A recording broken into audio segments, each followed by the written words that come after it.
So this is Bob Fitrakis. Bob and I are co-conspirators. We wrote most of the stories about the 2004 stolen election. You want to say something? Yeah, primarily because the school is giving us this room for free. This conference is endorsed by the Social Science Department at Columbus State, in which I'm a full professor, which some of you may not know that, even though you've known that, because I was reading the Dispatch for years, and I was referred to as a gadfly for 20 or 30 years. And the year I made full professor, they finally said I was an instructor. But I actually thought they were being quite positive because they kept referring to me as an activist. I didn't know it was a pejorative term down in Columbus because I had come from Detroit in the Ann Arbor area. So I'm thinking, man, I'm already an activist.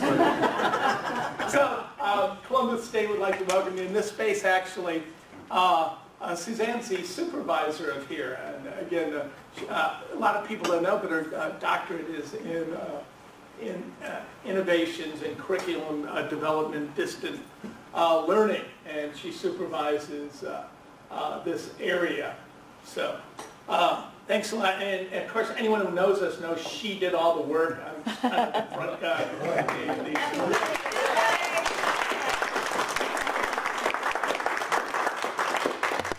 Okay, so the main reason we're here today at this particular time talking about this particular issue is that we do have an opportunity to shut Davis-Besse and also a lot of the coal burners in this state. And the Public Utilities Commission of Ohio has been presented with huge requests for gigantic rate hikes by American Electric Power, Duke, and First Energy. And so far we've gone 2 for 3. Duke and American Electric Power have both been turned down. All right. By the Public Utilities Commission of Ohio. Am I correct in that? Mm-hmm. And those were all for coal burns. Is that correct? Yes. No gas? No gas. Okay. So the uniqueness of the First Energy request is that it's, you know, you got to think these guys have a sense of humor. They are asking for 3.1, well, it's been estimated that what they're asking for will burden the ratepayers with more than $3 billion of additional rate money in a state which allegedly deregulated so that we could have a free market in energy, and yet they're playing a game here, which Neil and then and Carolyn will explain in greater detail, because they're playing a game with the regulatory and deregulated balance, and it's hard to understand, but we'll get to the bottom of it, because we think we can win on this. This is not an idle academic exercise. We're now at the phase in the history of nuclear power where there are 99 reactors in the United States, and at least half of them are 30 years old. Would you guess that, Kevin? At least half. Getting there. And many of them, our line is if they were cars, you wouldn't drive them. Davis-Besse is absolutely the worst in terms of its basic physical plant. I don't think there's another plant in the whole United States can top Davis-Besse for the structural defects that Kevin will lay out.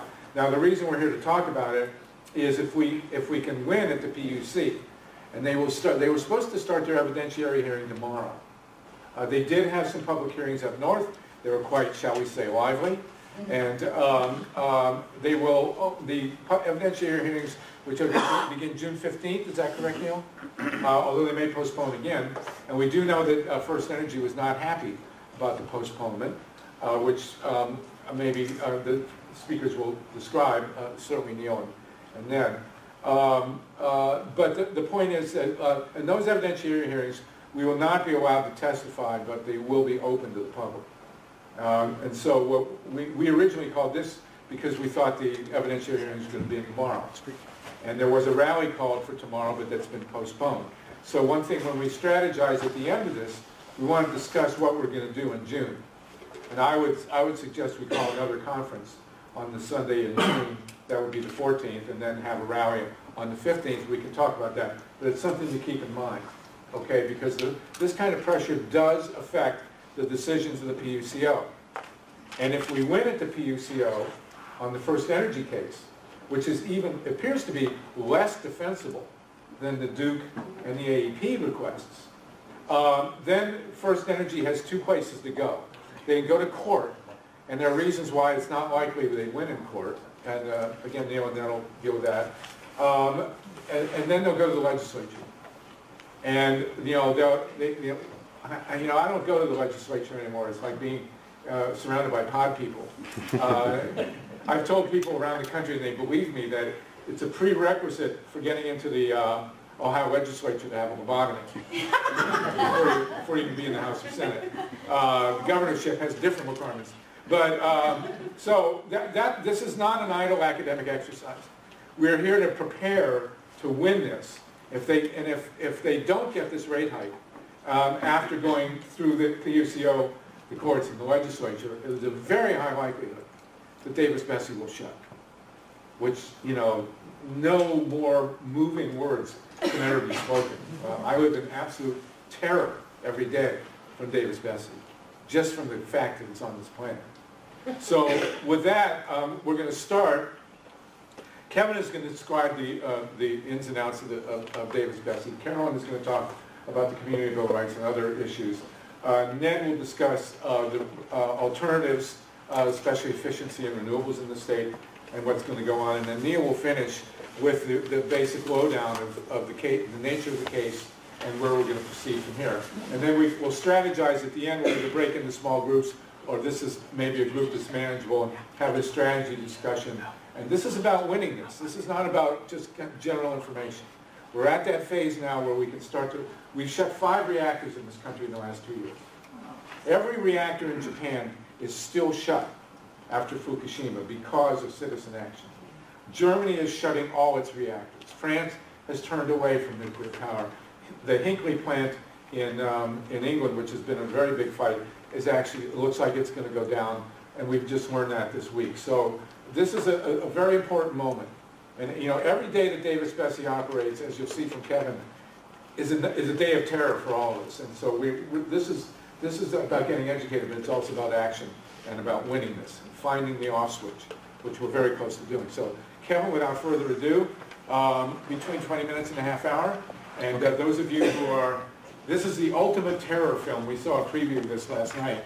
You're just not going to believe how bad it is at Davis-Besse, but Kevin really knows the ins and outs of it. He's a Michigan boy, been on the case for a long, long time. So, Kevin, not to say. I'm going to pass around. If you would like to get our weekly email alerts from Beyond Nuclear, sign up right there. I know I got some of you last night. So, again, my name is Kevin Kamps, and I serve as radioactive waste watchdog at Beyond Nuclear. We're based in Takoma Park, Maryland, like 50 feet into Maryland from DC, so we're a DC group. And we're a national watchdog on the nuclear power industry.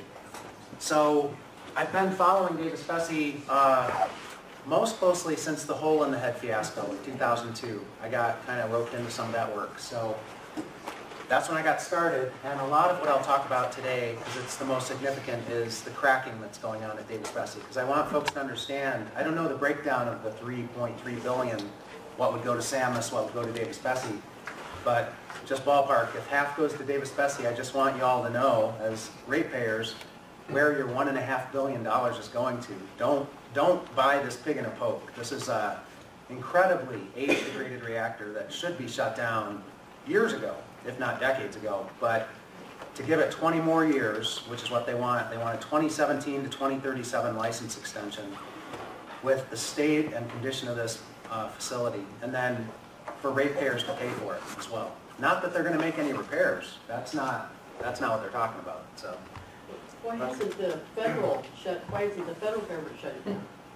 Well, I can talk some more about the Nuclear Regulatory Commission, but one of the lessons learned from Fukushima by the Japanese Parliament is that the root cause of the catastrophe was the collusion between Nuclear Regulatory Agency, nuclear utility company, and government officials.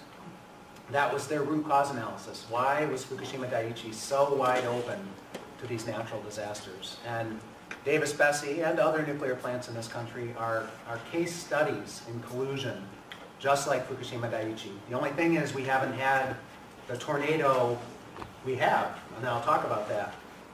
there's different pathways to Fukushima Daiichi right here in northern Ohio. So this is a photograph of Davis-Besse. On the left, on my left over there, this is the shield building.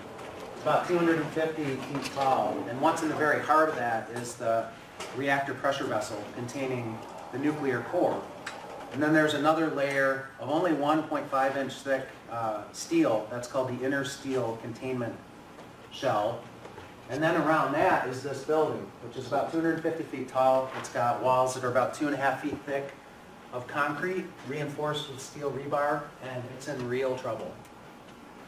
So Humpty Dumpty is a common theme, and so is just going through the looking glass. That's been our experience at Davis-Besse dealing with the Nuclear Regulatory Commission. So here you have a photo that was on the NRC website for months and months after the cracking was revealed in October of 2011 in the shield building. And the function of the shield building is to essentially to contain a meltdown.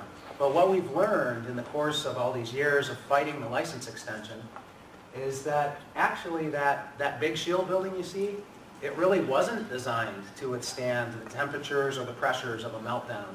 That thinner 1.5 inch thick steel shell, internal, that's supposed to hold it in.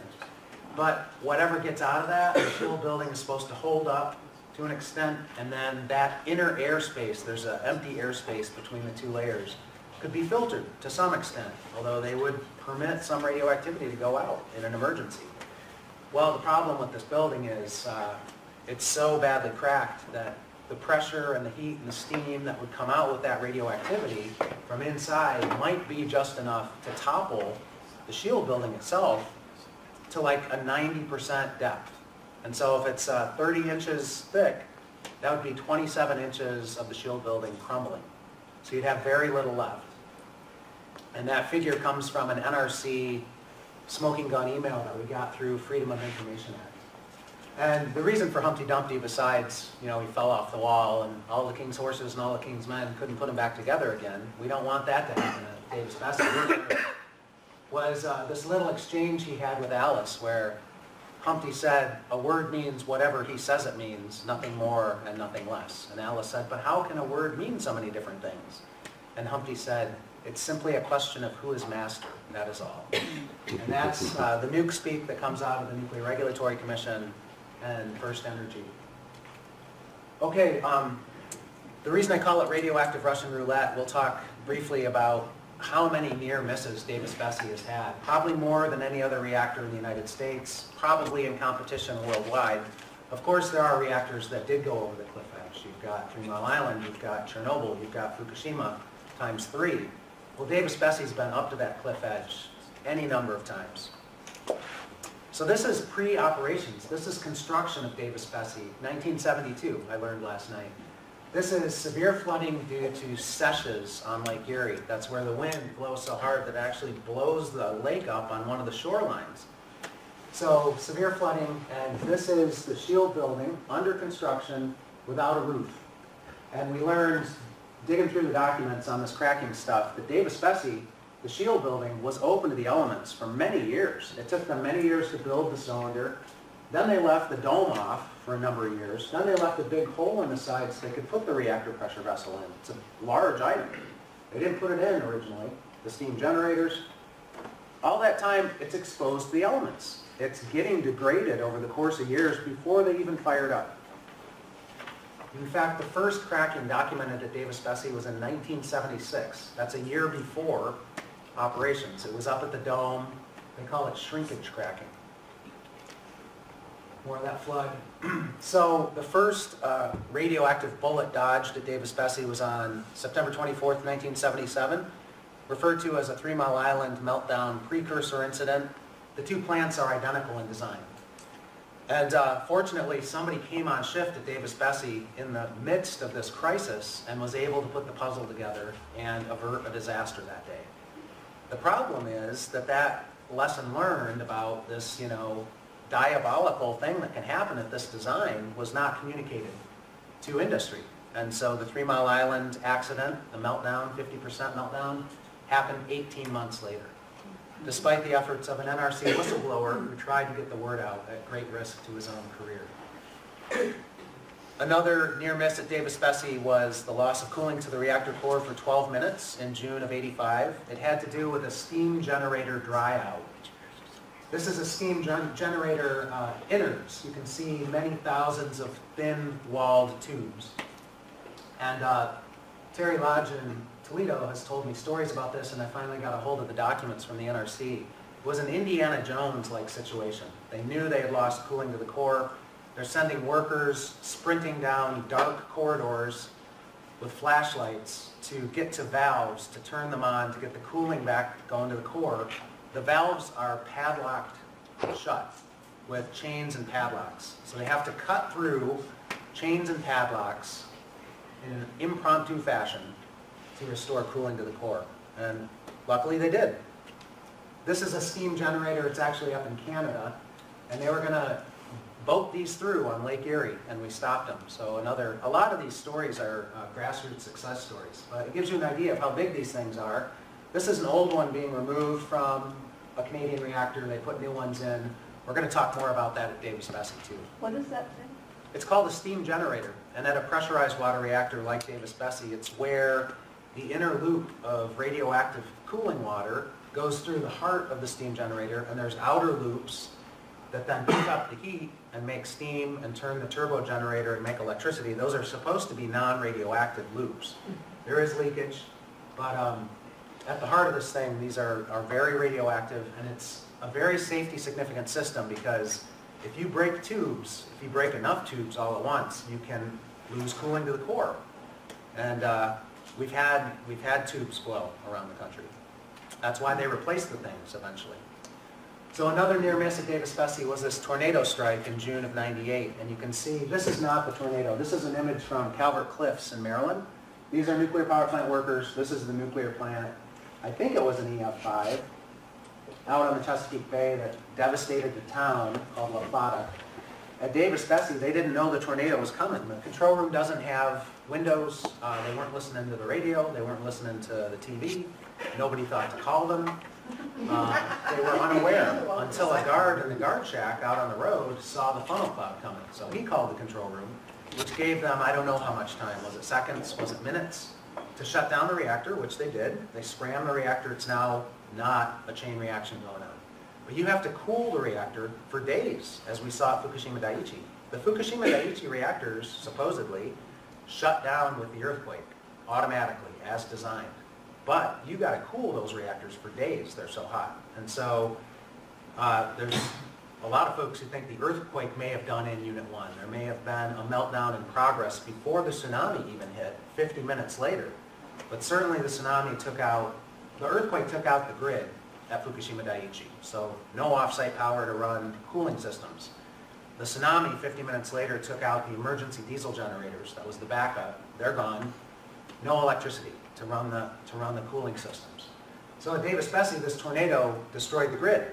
And what they had was an emergency diesel generator down for major repairs. It's not going to do a thing for them. They had one left, and it kept breaking down for 2 days. So it was a very close call. The second diesel, the last one, gave up the ghost an hour after they restored the grid. And you know they were racing to restore the grid because they knew they had a problematic diesel. So another dodged bullet. This is that hole in the head. Kevin, can I interject one thing that you missed last night? I wanted to put it in, and you should probably add it to your presentation. Perry, we in Central Ohio never think about earthquakes here. The Perry nuclear plant, which is east of Cleveland, this is west of Cleveland, Davis-Besse, was the first reactor in the United States to be damaged by an earthquake. I know that's counterintuitive to all of us Ohioans, but the New Madrid Fault goes all the way up the center and then up the country as offshoots. And in 1986, as the Challenger was blowing up, an earthquake hit the Perry plant. And so I would assume, and it did damage, unfortunately it was not operating yet. But God forbid it had been operating and these guys in the control room were trying to operate a nuke in the middle of an earthquake. We know how well that worked at Fukushima. So I would assume, Kevin, that Davis-Besse, there may actually be a dimension of earthquake vulnerability that you might want to look into at some point. Well, that smoking gun email from the NRC said any small additional load on the shield building could break down. And so an earthquake, whether it's a fracking artificial earthquake or a natural earthquake, could just be that small additional load. One of the small additional loads that I didn't mention specifically was tornado-driven missiles. The shield building's supposed to protect the vulnerable, highly catastrophic stuff on the interior of this operation. So a tornado-driven missile could do it too. So there's all kinds of natural disaster pathways. This, the 1985 steam generator dryout was referred to as the worst accident since 3 Mile Island in about a decade there. Well, they outdid themselves in 2002. So all they had left, and I have a number of images. This is the lid being lifted off. There's some more images of this corrosion hole that was nearly 7 inches deep. All that was left on the lid of the reactor was 3/16 of an inch of stainless steel liner that was bulging and soon to burst. So how soon? Was it 2 months like the NRC officially determined? Was it days? Was it hours? Should it have burst already and there was a guardian angel sitting on it? Those are the questions. And if it had burst, it would have been a loss of coolant accident in the core because the liquid cooling water under 2,000 pounds of pressure in there would instantly have turned to steam, left the nuclear core dry, and once that happens, you've got minutes, probably minutes, maybe you've got an hour, but the whole core is going to melt down over the course of hours. So they were right on the brink of a situation like that. There's no contingency when you blow a hole in the reactor pressure vessel. And NRC was complicit in this. There were junior safety staff that wanted Davis-Besse shut down and inspected. They were overruled by the chairman of the NRC, by the director of nuclear reactor operations, one of the senior managers. Nobody was held to account, but the Office of Inspector General at NRC found that profits trumped safety. Not just at the company, but at the NRC, which is supposed to protect safety. So here's a schematic showing that line of, that's all that was left right there, and it was moving up into that breach. David Lockbaum, Director of Nuclear Safety at Union of Concerned Scientists, he put the Davis-Besse hole in the head on his bathtub curve of nuclear risks, reactor risks. Indian Point's on there near New York City. That was a February 2000 steam generator tube blow. You blow enough tubes, you're going to have a meltdown. It's another pathway to meltdown. So it's right up there with 3 Mile Island and Chernobyl. And effectively, new reactors have bugs that need to be worked out. That's what happened to 3 Mile Island and Chernobyl in a very bad way. The working out of those bugs, the human errors, the equipment, bad designs. And then you've got breakdown phase accidents as they get old. And that's what we're seeing more and more of now. And I wanted to mention this. I was in Kiev for the 20th anniversary of Chernobyl. We had a conference. And I was listening to a whistleblower from the Chernobyl nuclear power plant. He was either speaking Ukrainian or Russian. And I had the headphones on because they had live translation. And before I heard the translation in English, I heard him say Davis-Besse. I knew he said Davis-Besse. And his point was, it's not just Chernobyl. It's not just Russian RBMK reactor designs. Let me tell you about this American reactor called Davis-Besse. So I'm sitting in Kiev at a Chernobyl commemoration, hearing about Davis-Besse. But this is Chernobyl from the helicopter. So no Band-Aid fixes. The NRC again was contemplating First Energy's request in 2002 to simply plug the hole. Plug that hole in the lid with a patch or a Band-Aid. And we said no way. Chris Williams and the Citizen Action Coalition from Indiana brought 50 people over to the hearing in Oak Harbor with giant Band-Aid banners and giant Band-Aid bumper stickers. So they didn't get away with the patch job. So what they did instead was they went up to Midland, Michigan, where there was a nuclear plant that this woman, Mary Sinclair with Dump Waste Michigan, stopped from ever firing up. It was mostly built. And they took the lid down the highway under armed guard, and this is the lid, and this was the new lid that lasted all of 2004 to 2011. It lasted 7 years. Incredibly, Davis-Besse's had 3 lids in a decade. So it's got a little problem with lid degradation. I wanted to mention this 2003 power outage, the second biggest power outage in human history. 50 million people impacted. A couple dozen reactors had to power down for safety because the grid was unstable. What caused it? Well, a tree branch in the First Energy service territory touching a power line.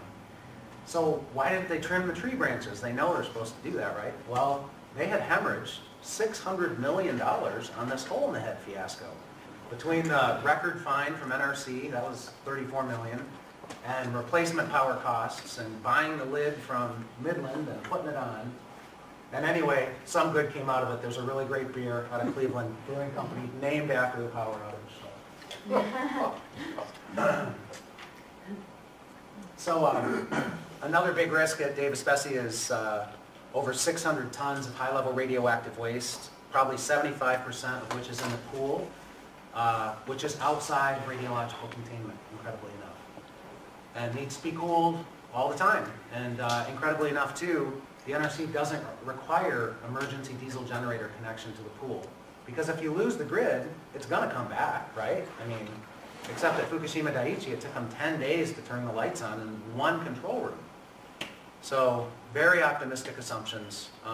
Then on the other side, you see dry cask storage of the same configuration that they have at Davis-Besse. The pools are full. At Davis-Besse, they filled by the mid to late 90s. The older stuff, the most decayed stuff, goes out to the dry cask storage. But they keep the pool full. And it's at great risk of either a sudden drain down of its water, a slower motion boil down of its water, where the waste in the pool could catch fire. How well is that pool contained? I mean, you said it's just out in the open, or is it got a roof over without? The pool is in an industrial grade building, but it's not a radiological containment structure like you've got over So the it could be reactor. venting, technically. It could be venting. Yeah, yeah. Well, you've got evaporation of pool water, which is contaminated with soluble materials. You've also got radioactive gases. So just normally, they probably do have some filters on the ventilation systems, but tritium, for example, which is there in large amounts, is not filterable. It's too small. So they don't keep track of that stuff. You know, it's small scale in their mind. What do they do with those waste pools when it shuts down? They should keep them, even though we call for the emptying the pools because they're so risky. They should keep the pools at a shutdown nuclear power plant site for an emergency place to go to unload a problematic cask, but they don't. They tear them apart, they ship the rubble out to Clive, Utah, and bury it in a ditch. And then they're painted in a corner. Some of these permanently shut down, fully decommissioned nuclear power plant sites, all they got left, besides an open field contaminated with radiation, are these dry casks that have no plan B on site if something goes wrong, let alone anywhere to go. So we're 70 years into the making of atomic waste, and we don't know what to do with the first cut pool. So just another image of a pool, a schematic of dry cask storage. These are some figures.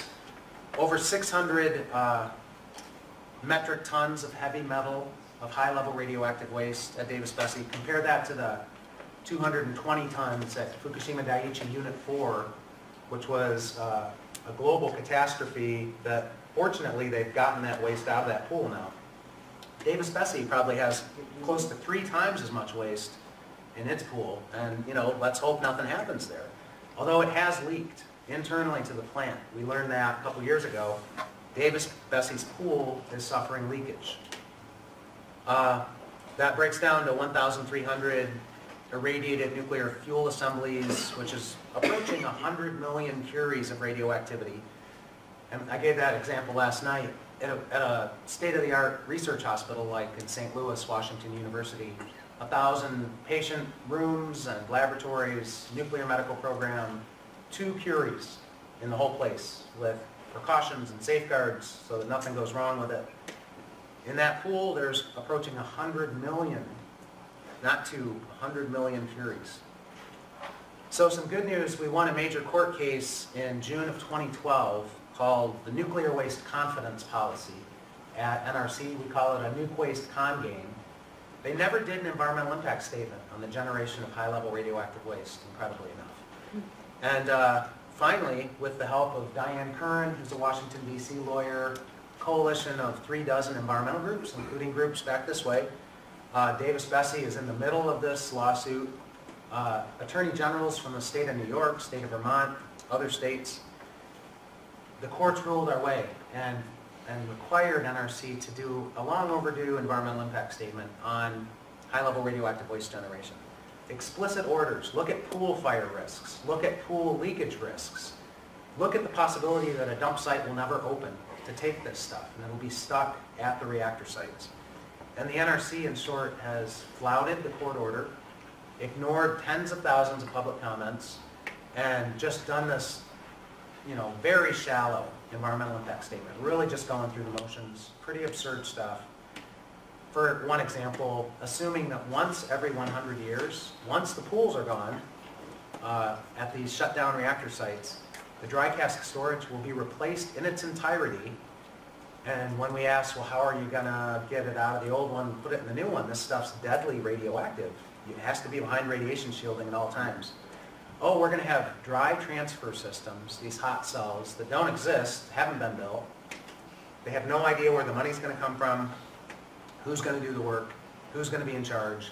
But once every 100 years from now till the end of time, we ask them that too. For how long?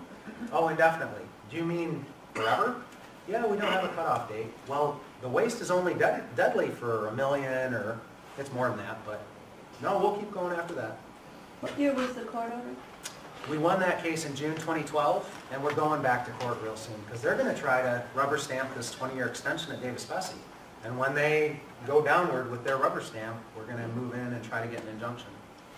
A lot of us here went up to at least one of those hearings up in Toledo a couple of years ago for this, and I didn't really understand what came out of it, but basically, you think this is a real serious effort? It was pulled by the AGs of some of the states that really got them to seriously... None of the players that won in 2012 have backed away because none of the problems have been solved or addressed. And so that Perrysburg hearing, that was what I meant by tens of thousands of public comments ignored.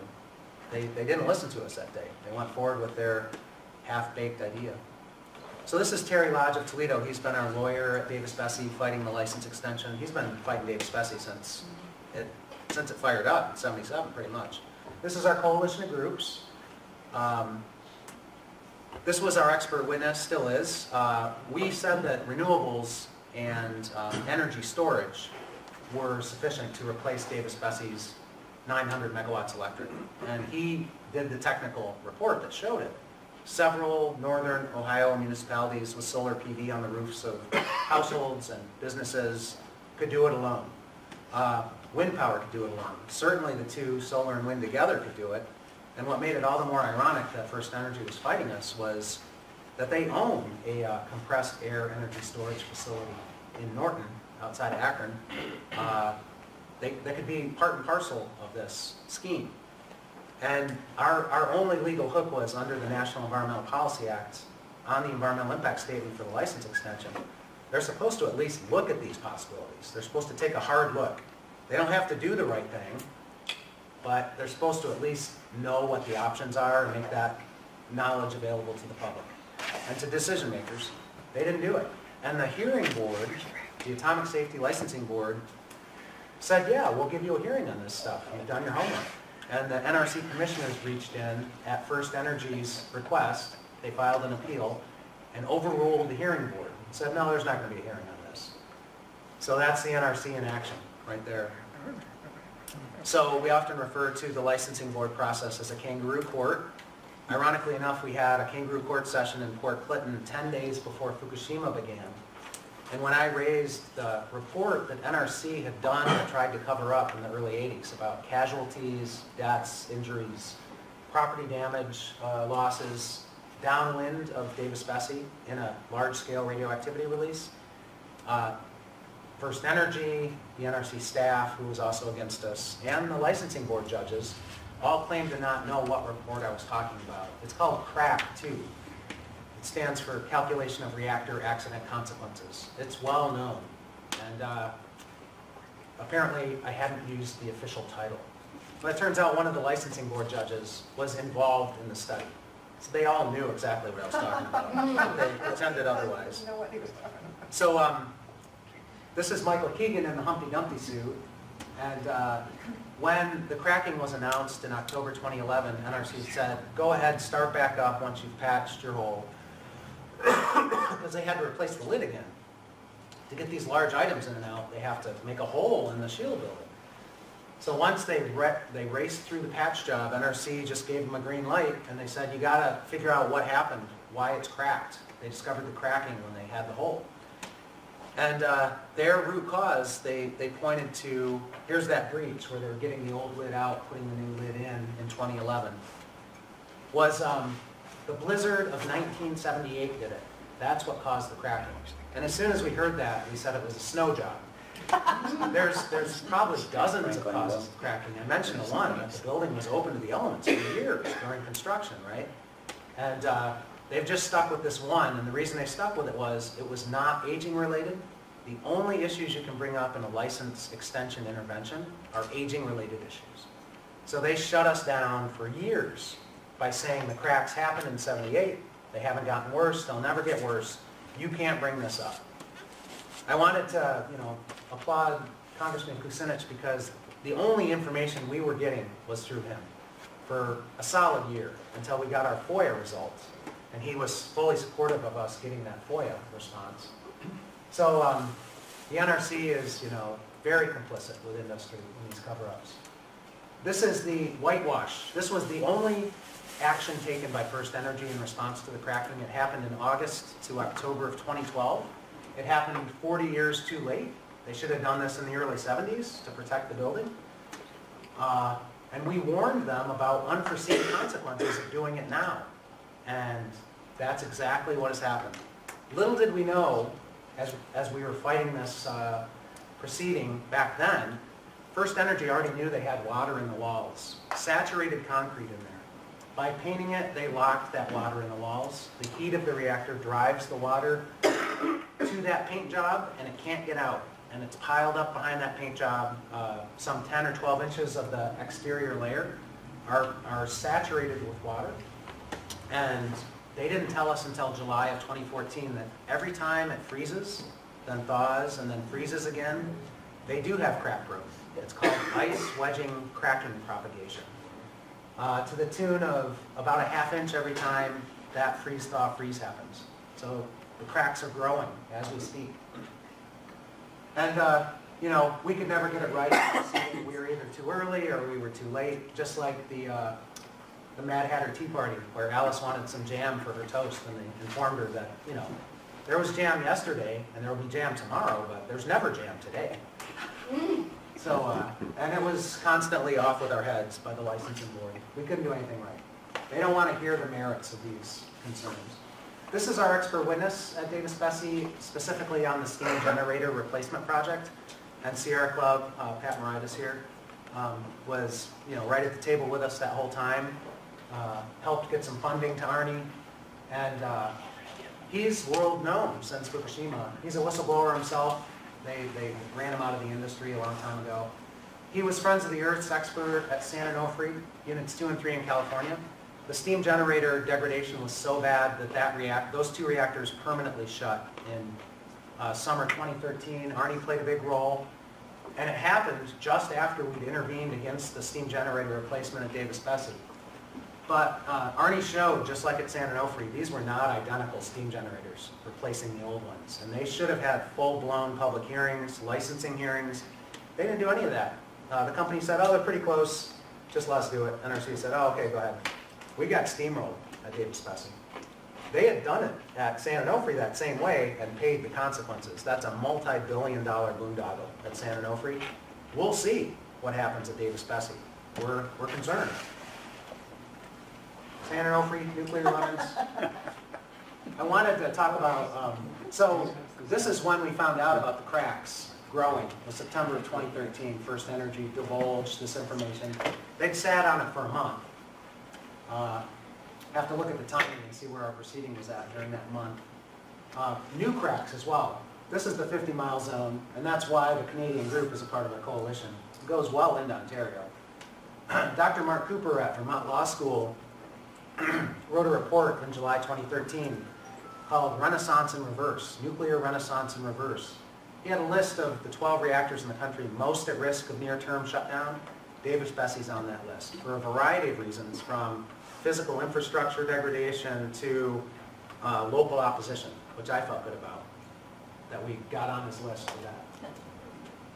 So broken and cracked rebar. When they went into, what was this? This was the steam generator replacement that we couldn't stop. So they put another breach into the side of the shield building. It's been 4 or 5 breaches.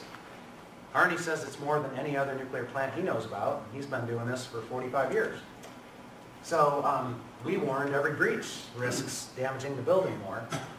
What they found when they opened up the building in February of 2014 was, remember that rushed patch job back in December of 2011 so they could get back to making money out there? Well, they had damaged rebar extensively. This is the structural integrity of the building.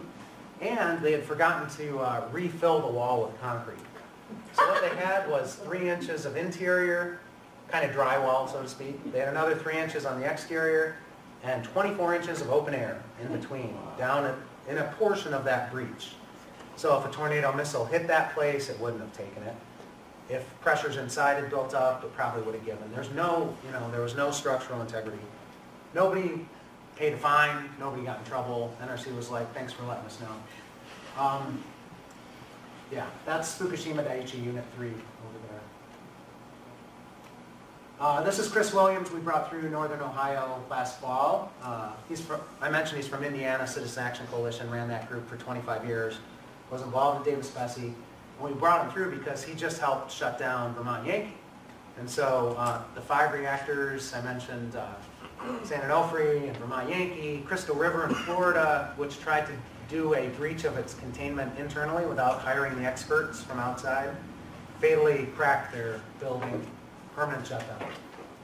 So he talked about a lot of these success stories to help inspire people. We had an oral argument on Davis-Besse, again, cracking related, because we now knew about the cracking growth. We're like, you can't deny us that this is aging related. And we got steamrolled again. And the last thing is, this $1 billion boondoggle at Davis-Besse. Don't buy a pig in a boat. The cat's out of the bag. This is a very bad investment. They need to shut down. Their final day of operations is, coincidentally, Earth Day 2017. So it'd be a great way to celebrate Earth Day in a couple years. Great.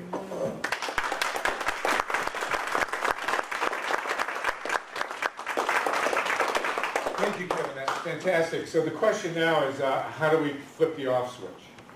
How do we figure out how to shut this thing down before 2017? If they don't get their license, they don't have a license extension, is that right? They are poised. They've announced the proceeding is over unless something happens. Okay, just hold on for a minute. Does anybody have questions for Kevin? Kevin, please. Isn't that a lot of technology and money just to boil water? Yes, it is.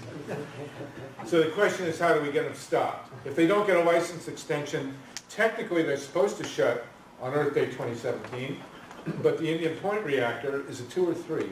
Unit 2. Unit 2 is operating without a license. How many of you are driving around in a car without a license? But the Unit 2, got to say this again so it sinks in. Indian Point Unit 2, which is 45 miles north of Manhattan, is operating without a license. So technically, if they don't get a license extension, they could still continue to operate Davis-Besse. It's insane, but that's Allison one of them. Yes. I got 2 questions. They're a little bit separate. First question is, what would First Energy be using with their bailout money? And I understand there's a portion that would be used for a coal-fired power plant, but what would be done with the money for Davis-Besse, if not to build a new shield containment building? I'm glad you asked that, because I know they wouldn't get the whole $3 billion or more, but that's probably about how much it would cost to replace a shield building, right? But to the best of my knowledge, the money that they would get under this bailout from ratepayers, they have certainly no plans to repair the shield building, none whatsoever. They're just hoping it's going to remain standing for another 22 years. Mm-hmm. They have no repair plans whatsoever. And then stockholder profit. They'll raise executive salaries. Yeah, it's just, they've been hemorrhaging money. They've not been keeping their head above water. This little gift from ratepayers would be just to help them get by, Mm-hmm. Okay. In other words, it's not designated. There's no PUC requirement for them to do anything with that money. The way that the bailout request is working is that it's going to, and I'll talk a little bit more about this later, but the way it works is that these plants that are involved with it can't compete in the open marketplace right now. So they're not profitable, or they can't be profitable for the companies. The companies are worried about them being profitable.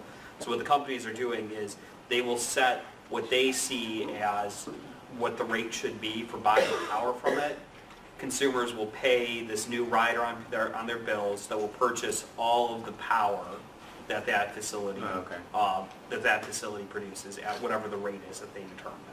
And then how that money is used, that additional beyond operating costs is pure profit for the company. What about green energy provisions? This doesn't have anything to do with that. I see that's an additional problem. Yeah, so all the money that is taken in from these bailouts is just whatever is profit for the company, for them to use as they see fit. They're not required to do anything with the money, put it that way. And the shield building, I would assume, is not repairable. I mean, it's basically crumbling. That's what it's doing. I mean, what happens is the water gets in, when it freezes, it crumbles, when it melts, it turns to water, it freezes again, crumbles again. I mean, it's a nightmare. Well, aside from any potential farcical court ruling, there's an additional problem now where there's being a bill introduced to Senate and Congress, according to my information, that will make null and void any attempts for states, and thus, you might as well say individual rights on such basis, to sue about such environmental problems, depending on the exact final language and so forth. So that's quite a wide sweeping bill. It'll just render things useless from a state level in terms of people speaking out against something coming their way that's involving environmental toxins or potentially a nuclear problem, and render such suits in the courts useless. Well, I'm still hopeful about this nuclear waste confidence lawsuit. I mean, our biggest gun in our arsenal, so to speak, is the state of New York. And the reason that they're involved is Indian Point. So Indian Point, Unit 2, in good faith, applied for a license extension. It's taken 10 years, this process. It ain't over because it's being fought so bitterly. And they're letting them operate anyway. But the state of New York isn't going anywhere. They're a big, powerful state, and they're gonna fight on this issue. So it'll be a huge blow to Davis-Besse's license extension if the courts say, yeah, NRC, you really screwed up. You need to do this all over again. You need to take another 3 years and do a real environmental impact statement. One thing that Kevin pointed out, you should understand that, make it very clear, Davis-Besse did the same thing that San Onofre did, in that they traded out their steam generators and without getting a license amendment. And at San Onofre, they were shut down. And at Davis-Besse, they're not. San Onofre had a steam tube blow in January 2012, and that got some inspectors in there. And when they went in, they had extensive degradation of brand new steam generators, a year or two old, supposed to last 20, 30 years. Four of them cost $671 million. They were designed effectively, and they wore out instantly. We'll see what happens at Davis-Besse. Davis-Besse's new steam generators are very different than their old ones. It's all a big experiment. And NRC was fine with just trust in the company. Should be fine. Now, are these the First Energy bailout with the coal-fired power plant and nuclear reactor? Are these things like in First Energy's energy portfolio for how they're going to be providing power for the next 20 years? Is that kind of their idea in getting this bailout and getting them working and things like that? So is that in their energy portfolio? Yeah, so these requests for the way these bailout requests work is that it's going to be a power purchase agreement rider on consumers' bills. Their proposal for it is on their current electric security plan, which forecasts out for here's how we're going to meet, or here's the rates we're going to charge and meet needs for the next 3 years. However, their request itself is further reaching and it goes out 15 years. Their request is for this rider for 15 years, even though they're going to come back in 3 years and have a whole new request. Mm-hmm. Again, we go through this not to have an academic exercise here. We want to figure out what to do about this. If we can do something about it, we can deny them this money and get these plants down, not only Davis-Besse, but the coal plants. One last question. So with Davis-Besse, I just want to say 908 megawatts electric of dirty, dangerous, and expensive nuclear power, And a part of the reason Dr. Kampan was happy to jump onto our team was imagine 908 megawatts of solar PV installed in northern Ohio. I mean, Toledo's got it going on. First Solar, a number of companies. The panels could come right out of Toledo, you know? So the choice is ours. And I think Ned will be talking about that in detail. One last question, please. What's And Kevin's not leaving, so when we have our strategy session at the end, we'll have him back up with the team. Yes? What's in it for the NRC commissioner to collude with the nuclear industry? Well, What's in it for the NRC commissioners to collude with the company? I'll give you one of the more infamous examples recently was NRC Commissioner Jeffrey Merrifield, who left the NRC after his 5 years, I guess. I don't think he was there 10 years, but that was in 2007. And just before leaving, he got a single word, which actually is what inspired our Humpty fetish to begin with, was this incident. Commissioner Merrifield got the word construction changed under NRC regulations. Now it did not refer to, the only environmental impact statement the NRC has to do at a new reactor construction project is on the reactor and any safety related systems. There's a lot more to a nuclear power plant. The turbine hall, for example, the water intake from the surface water, you know, billions of dollars of infrastructure in addition to a reactor. None of that is NRC's interest or concern. It won't be an environmental impact statement. He goes through the revolving door, goes to work for the Shaw Group, which builds new nuclear reactors. So that was one example. I think the humane way of looking at it is that these guys don't collude, they're out of work. That's as simple as it gets, and it's really what's driving. Why are they out of work?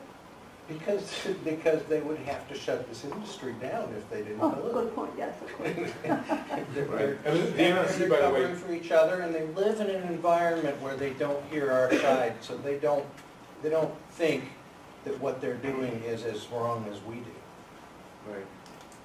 Okay, and the NRC, by the way, is funded by the industry. There's a tax on the industry that brings the money into the NRC. Slight conflict of interest. Thank you so much, Kevin. Thank you.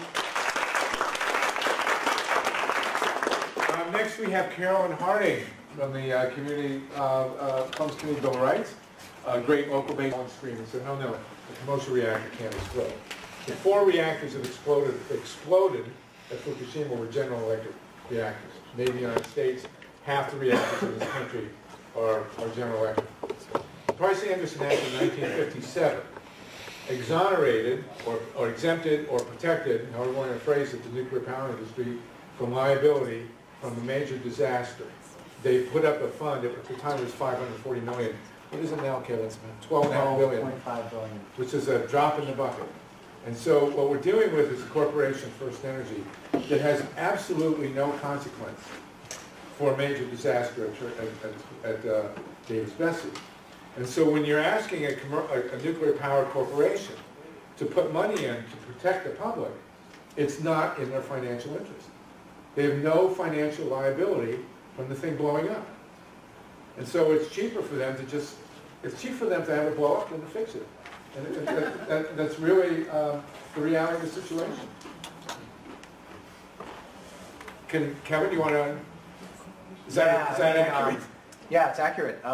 Another nuance of that is that the way it's set up, strangely, is the whole industry's in it together, them and their insurance providers. So if there were to be an accident, the cap is divided up evenly, and every reactor has to give an equal amount. It's something like 125 million. I know First Energy has other reactors, but the Davis-Besse operation would only be responsible for like 125 billion. And then their friends across, no, million. And then their friends across the country, the other 99 reactors, would throw in 125 million each, and their insurance companies. And it caps out at 12.5 billion. And anything above that would take a declaration of an extraordinary nuclear occurrence by the NRC. Good luck getting that. They didn't do that 3 Mile Island. And then Congress would have to act to appropriate the money. So there's a lot of ifs that people would even be compensated. So just remember, when you scratch your head and you're wondering why a corporation that owns a nuclear plant would take such risks with the public health, you have to remember that they're not liable for the public health. They have no financial interest in protecting the public health. What their financial interest is keeping the reactor going. It's a nightmare. Okay, the wonderful Carol Harding. Thank you so much, Carol. You've been doing such great work, and your organization is fabulous. I think most of you know Carol. It's all yours. Oh, that's downtown Columbus. I'm coming from a citizen activist background. Actually, my background is I'm an acting teacher. I taught acting for 10 years and acted professionally before that. And I had there were two reasons why I got involved in this issue. Number one is water.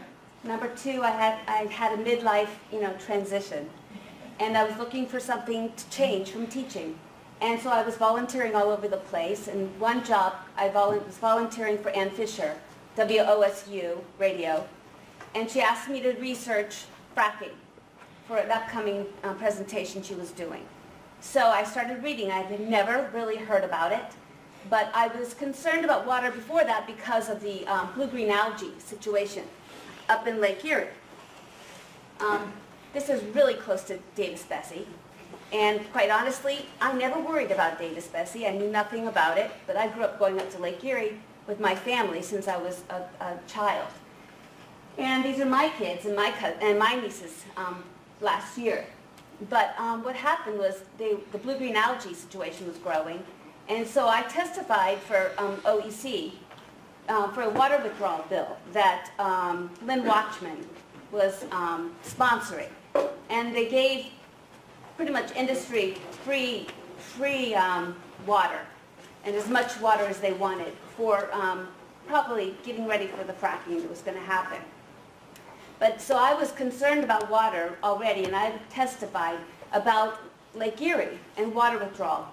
And then when I started reading about fracking and the connection with water and the connection with Lynn Watchman, and who happens to be a water bottler, and he sponsored the bill to have free water withdrawal, not completely free, but basically free, I got involved and got educated about fracking. I'm very visual, so this was a painting that I saw down in Florida. It's a water aquifer. And I'd never thought about water aquifers either, really, until I started reading about fracking. And I just assumed the well water came from somewhere, but as I've gotten to know more, I see that our aquifers are being increasingly endangered because of the shale gas drilling of fracking. Fracking, every lateral, I know you all know what fracking is, but the drills go down vertically and then horizontal, and those are called laterals. Every time they drill a lateral, it's between 5 and 10 million gallons of water that is used. And of course, then they use millions of gallons of frack chemicals that are carcinogens, neurotoxins, and endocrine disruptors. And this was mind-boggling to a non-activist person. I wasn't in the arts. I was concerned about emotions and being truthful on stage and teaching my students to be very honest. And this was new to me, and it was I was distraught that the government would be doing, that they would be allowing this to happen. All of you guys are past that, way past that. But this, as a new activist, this was just shocking. This is a Ohio photographer, a friend of mine, Tom Inglis. The air issue. One thing I'm finding out about fracking, if you're near a fracked well and you're pregnant, there's a good chance that air pollution can cause your baby to be born premature and a higher percentage of birth defects. Just from the toxins in the air nearby a fracked well. And then, of course, the soil. So when they drill a well, the dirt that comes out from the drill bore is called drill cuttings. And most people don't think it's dirt. Well, once they get down to the shale, it's radioactive.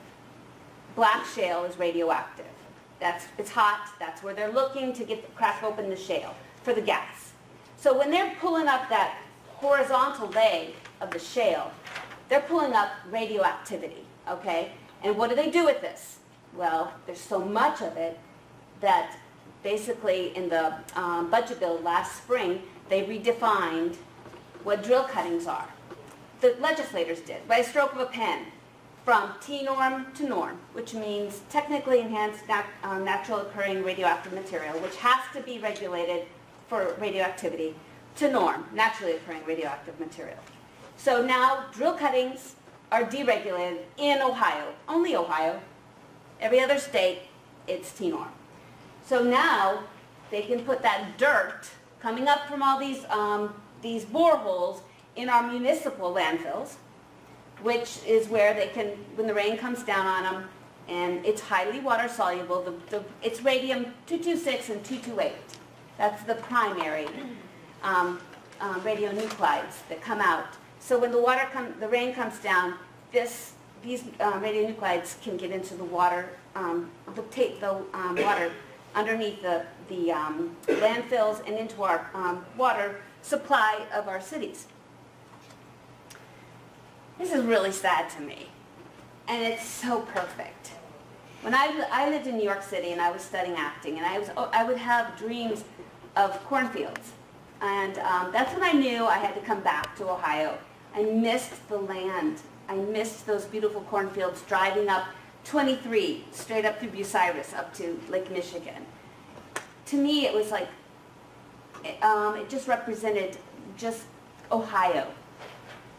Well, as you know, a lot of our folks that are on the east side in the Utica Shale hot area, a lot of them are, financially strapped already, and it's hugely tempting. And if they don't know a lot about it, it seems like a great deal to lease their mineral rights.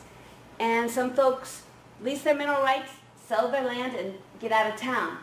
Some people lease their mineral rights and plan to stay. But they're finding that if you're within a mile of a fracking wellhead and you're counting on your well water, it's going to be compromised, most likely with methane. And if there's some kind of leakage in the well, there's probably a high chance of being compromised with frack chemicals as well. So, I mean, I'm talking with people all the time. Oh, I've got family over in Carroll County, Guernsey County. Greg's got family in Guernsey County and I'll show you a picture of their farm, what happened to their farm. So part of me is really sad because I love these people and I love our land. And to see it turned into an industrialized, polluted zone breaks my heart. So I decided I had to do something. I knew very little. So 350.org came to Columbus. Josh Fox came from Gasland, and we had an incredibly successful, huge march through Columbus to the State House. And we had a people's, almost like a Congress in the atrium of the State House. And it was recorded, and there were some incredible speakers, people whose health had been impacted by fracking already in Ohio. There was a young gal named Janie Fredericks who spoke, and her reproductive ability had been impacted because she had been inadvertently drinking water that had been tainted by frack chemicals, and her doctor said, really not a good idea for you to have children. And she was in her early 30s. It was heartbreaking. So we did this. I decided, well, we've got to protest. Hey, this is down in Athens. These are folks, I love that image. I think it's so perfect for fracking and for radioactive waste. And they're powerful. We went to the State House. Ohio is not for shale. You were there, weren't you, Neil? Yes. Yeah, a lot of you folks were there. And there's Donna. I mean, you guys recognize everybody, probably. The folks that have been, we went to Stop the Frack Attack. It was a march in D.C. That's my daughter and our poodle. I combined a little family trip with my daughter, and we ended up having a good time. We had to stay at a hotel that served dogs, so that was quite interesting. But, when you have a 9-year-old and 17-year-old, you got to mix it all up. So, after all these, revolts and rebellions and walks, I kept asking people, why can't we ban fracking in Ohio? Come on, let's do something. Let's end it.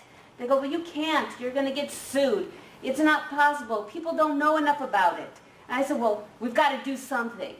So what I did was, I wasn't on Facebook until I became an activist either. Okay, so now I'm seeing all these great memes, and this was what I saw on Facebook, and I loved it.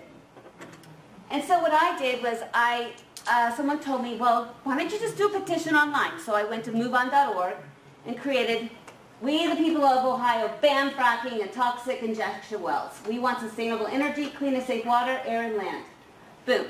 Put it online, got 2,000 signatures of people in Ohio that were against fracking. Okay, so I didn't know what to do with it, but I said, well, okay, since you've put your trust in putting your name on this, I'm going to get it into the hands of every single lawmaker of Ohio, every senator and every rep. Okay, no problem. So here I go. She's a Dem, Cafaro. She's a Dem. She's got frack well and injection well right down the street from her, and she's still on the fence. She wouldn't ever speak out against fracking. Then I met with Sherrod Brown. He was campaigning. He actually used my husband's warehouse to do a commercial. I asked him, we can't have fracking in Ohio. He goes, done deal. That's all he said. Then a bunch of us from Ohio's Not for Shale, we had an appointment to go see Governor Kasich and meet with him and give him 5 different petitions, and we were just outside getting ready to go up. So we took the elevator up to the, 5th floor, 6th floor. We get up there, and they keep us in the elevator, they wouldn't let us in the door. We had to stand where people get out of the elevator. And this is Dave Ward, his henchman, and this is Craig Butler, who used to be the ODNR liaison for Kasich, and now is Ohio EPA director. Okay, but then there's the petition, and see their faces. They wouldn't even let us inside, and that I was just, oh my God, I was just naive. And this was also when Obama was, he was at Franklin County Fairgrounds speaking. I worked my way up to the front line. I had my petitions in my hands, and I gave it to this guy. I tried to give it to Obama. He pushed me away. And then I gave it to, I gave it to another guy. And then finally I found another place and got Obama, and I shook his hand. I said, stop fracking. It's ruining our water. He was smiling, and then all of a sudden he's paused, and he didn't know what to say, and then he moved on. So I was honoring my commitment to the folks that signed the petition. Then I got it to both senators. Went to DC, and I gave it to Portman's people, but I didn't see him. But I have to tell you, a lot of them didn't want to see me, and so I waited for them at committees at the State House. So when they had a committee, I'd sit and I'd wait, and then when they came out, I'd get them. And I would shake their hand, I'd say, we don't want fracking. And they would go, oh, and you would not believe. All I can say to you, my friends, is Democrat, Republican alike. If they have shale in their territory, they're frackers. And there may be 5 people that might say, oh, we're not sure about fracking. And I don't even know what if they're Republican or Democrat, but they would never champion stopping it.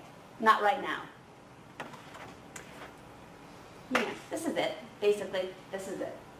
So, I was a card-carrying Democrat. I was a card-carrying Democrat. I've voted Democrat all my whole life. I am no longer a Democrat. I'm an independent. I don't even want to sign on for any party right now, especially with what I'm doing, because this issue is nonpartisan. This issue affects libertarians, it affects Tea Partiers, it affects us all, and I want to get as many people to be aware and be interested in protecting our community from this issue, So here I was going always by myself to these places, and then I realized, I saw this meme on Facebook. If you want to go fast, go alone. If you want to go far, go together. And I realized, okay, I've been going fast, but I need to go far. So I kept running into Greg Pace at State House. And he'd say, well, can I go with you? I said, yeah, come with me. And we started meeting with legislators together. And it was so much more effective. And then I found out that Greg and I both had gone to democracy school, which is what? CELDEF, Community Environmental Legal Defense Fund. They offer these weekend-long democracy schools. Basically, it's like going to college for a weekend and learning about the history of democracy. It's really fun, and it's good for your brain. We had gone different times, and we both had heard about the Bill of Rights issue, about communities that had created a charter amendment or a Bill of Rights to protect their community, because basically they had gotten to the brick wall or in the corner, and there was no place to go.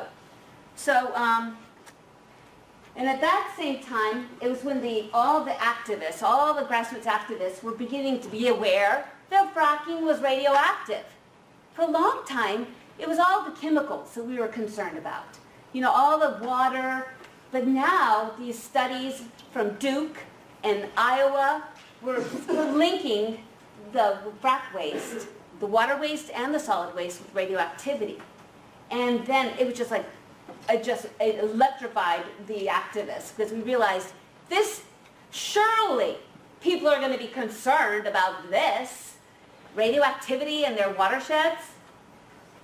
So, I mean, now you guys, I feel totally chagrined though after listening to your talk about radioactivity, but a lot of people don't know these issues about how bad it is. But, you know, a citizen, I mean, I'm pretty impressed with that and pretty depressed about it. So we created this billboard and radioactive waste alert about the shale in Columbus. Because what happened was Ohio Environmental Protection Agency issued a permit along Alum Creek to process drill cuttings. This guy was, the guy that owned the business had been doing brownfields, processing brownfields, cleaning them up, hydrocarbons. And so they were going to bring, Chesapeake was going to bring truckloads of drill cuttings to his property on our Alum Creek, 2 miles from my house, 5 miles from the capital. And he was going to do his microbe stuff on it, but it wasn't going to get rid of the radioactivity. And he was convinced by Chesapeake that they were only going to bring him the vertical drill cuttings. But we knew, because of legislator, that there was no tracking of drill cuttings. No one knew where they were coming from, no one knew where they were going, and it was not a requirement to test it. So yeah, maybe Chesapeake would bring clean or cool drill cuttings, maybe they'd bring hot, we didn't know. But the guy was totally convinced that it was only going to be non-radioactive. And he was my neighbor. He is my neighbor. His kids go to my kids' school, and I didn't even know it till he was like, we were like at odds. And then I find out it's my neighbor, and it's like, oh my God, you know? And I went and met with him, and he was like, we can handle this. And I said, you know what, maybe you can, but everyone around you isn't so honest. And there's no requirement about it. And you know, someday you might thank me. You might thank us. But then a couple months later, he says, "Oh, industry's decided not to process frac drill cuttings here because it's not economically feasible." So he called me, and then I publicized it. He goes, "I thought I was just telling you that for a secret." I said, well, "Hey, I need to share this. This is a big deal. Okay, this is a big deal." So Chesapeake started working out with Barnesville. Barnesville. They wanted to do this processing in Barnesville. And they uproared. The people said no. So now they're processing it in Cambridge. And I don't know if the people have revolted against it or not. But it's not in Columbus. They're not processing it in Columbus. But still, they're processing it somewhere. And then, of course, we got our hardcore activists who I adore. Leah Harper, Lisa, I think that's Bill, These are folks that are out there putting themselves online saying, hey, this is not acceptable. This was a Kasich State of the State speech. Of course, you know, we don't know how much that, you know, how effective that is. So, here we are. We finally got together. Greg, we had to get 5 people that would put their name on this petition, this ballot initiative that would go to the city of Columbus. And we got the group together, we started working with SolarTopia. We based our Bill of Rights off of Youngstown's Bill of Rights, and then we customized it for Columbus. And it's a 2-page document. You guys have it. Most of you, I gave it to you. One of the reasons why we felt comfortable going ahead and doing this, because we knew that the state has complete jurisdiction over drilling and dumping, was this is in the Ohio Constitution.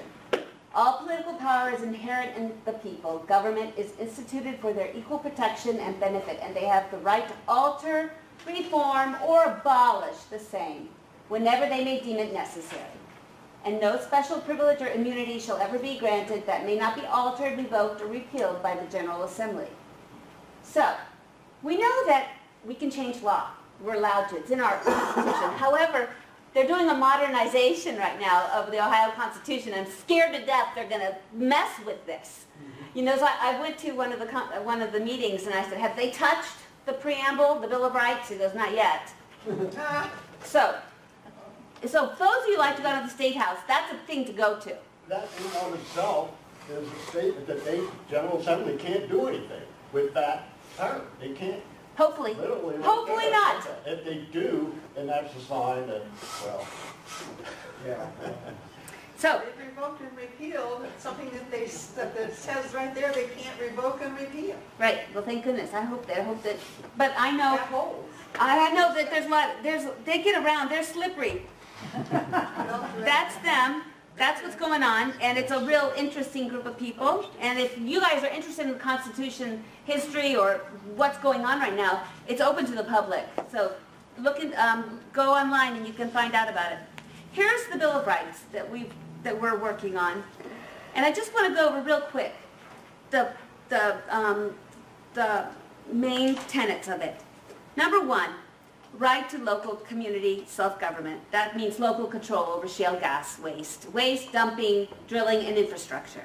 Right to pure water, clean air, safe soil. Because of the radioactive drill cuttings, we put the soil in this one. They didn't have it in Youngstown.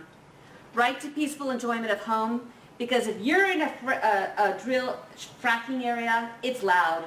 It's loud. It's trucks are barreling through the middle of town.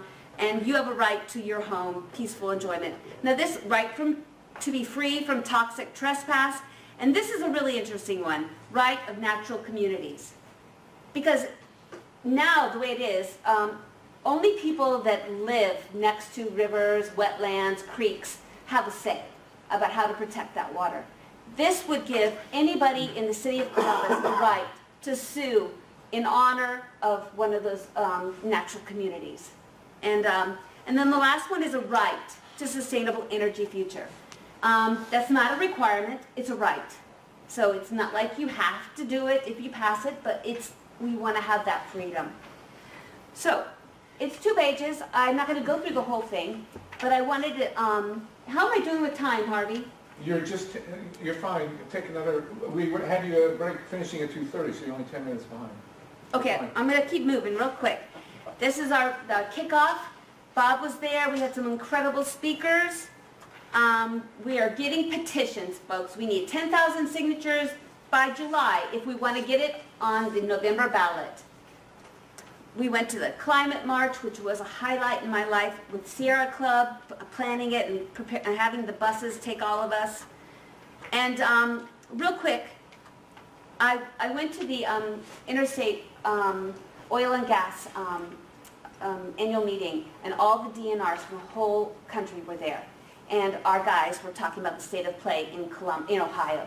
And basically Jim Zeringer said, we're on K16, we're a team. Craig Butler said, my job is to streamline permitting. And let's see, David Mustein, oh boy, was he talking about how much money Jobs Ohio has invested in infrastructure for fracking. Compressor stations, pipelines, oh yeah, lots of money. And you know where that money comes from? Our wine and beer tax. So every time you have a bottle of wine or beer, just think it's going into fracking. It doesn't make you too happy. Then we had a seismic lecture or panel. It was the most packed of all the panels, and it was hot. I'm telling you. Let's see, what's his name? Bob Warstock. You know, I don't know these guys. He seemed pretty rational, and he seemed like you could actually maybe talk to him someday. But the Tim Baker from Oklahoma, he was haggard. Oklahoma has had 4,000 seismic incidences just last year. Not all of them above, not all of them above 4.0, but 4,000. Yes. I mentioned to you, and I want to be sure the whole group knows that in tomorrow's issue of New Yorker magazine is a big article about seismic activity in Oklahoma and just the ineptness and the non-concern of Tim Baker and his cohort. So, oh, they're concerned. I have read that there's now more seismic activity in Oklahoma than in California. There is. So look what we have to look forward to. No, and Ohio, we've had several earthquakes. In fact, we've had 1,000 seismic incidences in Ohio last year, but we haven't had that many. There was a 4.0 up from an injection well up in Youngstown in December of 2011. But also we've gotten earthquakes from fracking itself. So those two, you can get fracking from, earthquakes from injection wells and earthquakes from fracking. So, and Carolyn, do people know the distinction between a fracking well and an injection well? do you guys know the difference between, do you know what an injection well is? Injection wells where they take the fracked liquid waste and in high pressure, high volume, they force it down, usually an abandoned vertical well. Or now they're building these big, high pressure, high volume ones, and these are big. The big ones are really the culprits in the earthquakes. So that's what's happening in Oklahoma. They've been they got all these huge injection wells, and they're just dumping this liquid, frack, radioactive, toxic waste into their earth, and now they're having earthquakes. Okay, this is Greg's relative's farm. It used to be, go ahead, Greg. My kid's grandmother's farm. That hill that it's on was about twice as high as it is there. They shaved off the top, probably went as high, close to high as the top of that antenna behind that building. So they shaved it off for that compressor station. It was a huge condensation tank. You see kind of the top behind there. And about 3 weeks ago, I was driving back from New York at 2 in the morning. Off of I-70, it's a Quaker City exit. About 20 miles in from Wheeling, 30 miles in from Wheeling. Turn around, Greg. I think they can hear you. Turn around the so biggest people can hear flare, one of the biggest flares I've ever seen, just off of the corner there, just at 2 in the morning. Huge flare. Just was burning. A flare is where they're burning off the methane. Yeah, they burn off the methane. They try to burn off the methane. They create all the other stuff. I was there Friday with Ted Out from Frack Tracker and another author. They wanted to see this facility. And we drove down behind it. There's always a flare going on the other side. There's pipelines from that they just dug in every direction from this facility, which used to be my kid's grandmother's farm. So it's interesting. And then just last week there was a spillage in Vienna Township, where where injection well leaked into two wetlands and one farmer's pond. And that's what it looks like. Went 3,000 feet down a tributary. It went as far as 3,000 feet down a tributary. And okay, wrap up. This is Columbus, right here. Okay? That's our watershed, Upper Scioto watershed. We have 13 injection wells in our watershed already. Okay? So these, it's not a matter of if these, casings will break. Eventually they'll all break. And this will be released into our watershed. Which watershed is that? Upper Scioto. It's Morrow and Delaware County. Yeah.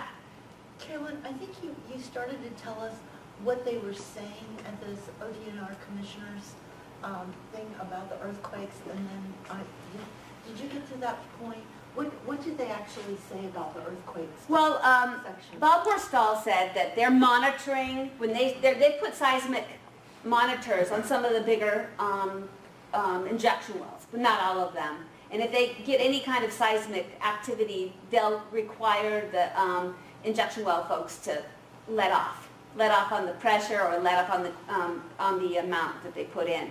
But they said, oh, they were kind of bragging to all these guys. Oh, we're just new at this, you know. We just, you know, we're so far behind you guys. You know, when we get as far advanced as you, then well, it's like they were proud and where we were, and that we're just gonna. And then have you seen?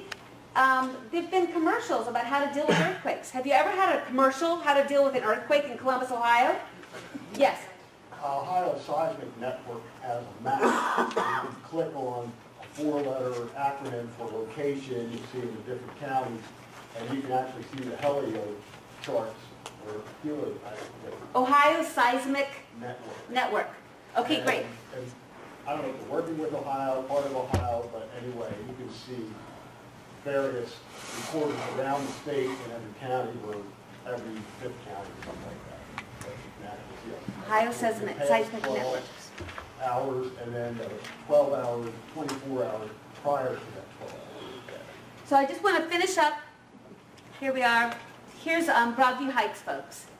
Okay, all of you that are in the know about fracking know that the Supreme Court, or not the Supreme Court, the county court voted against their Bill of Rights. They passed in Broadview Heights. They passed a Bill of Rights, 67%.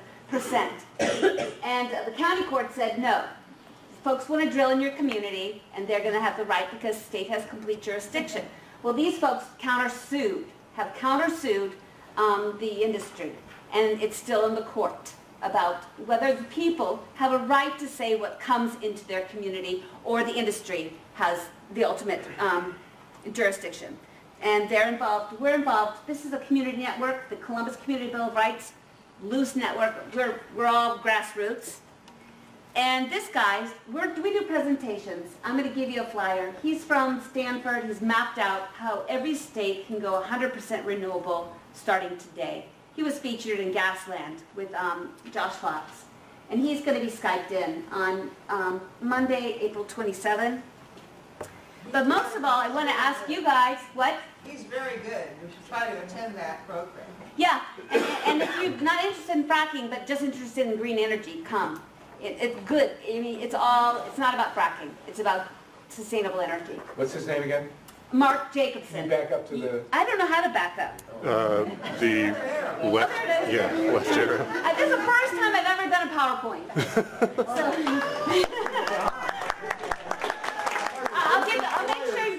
I'll give you flyers, okay? But before I can't leave. We need you. We need 10,000 signatures of Columbus voters to get this on the ballot.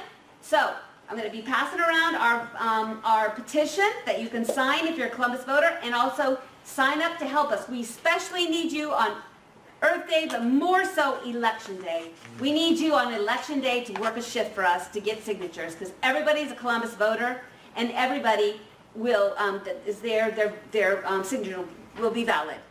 Okay. First they ignore you, then they laugh at you, then they fight you, then you win, and hope out of this morass. Thank you, thank you.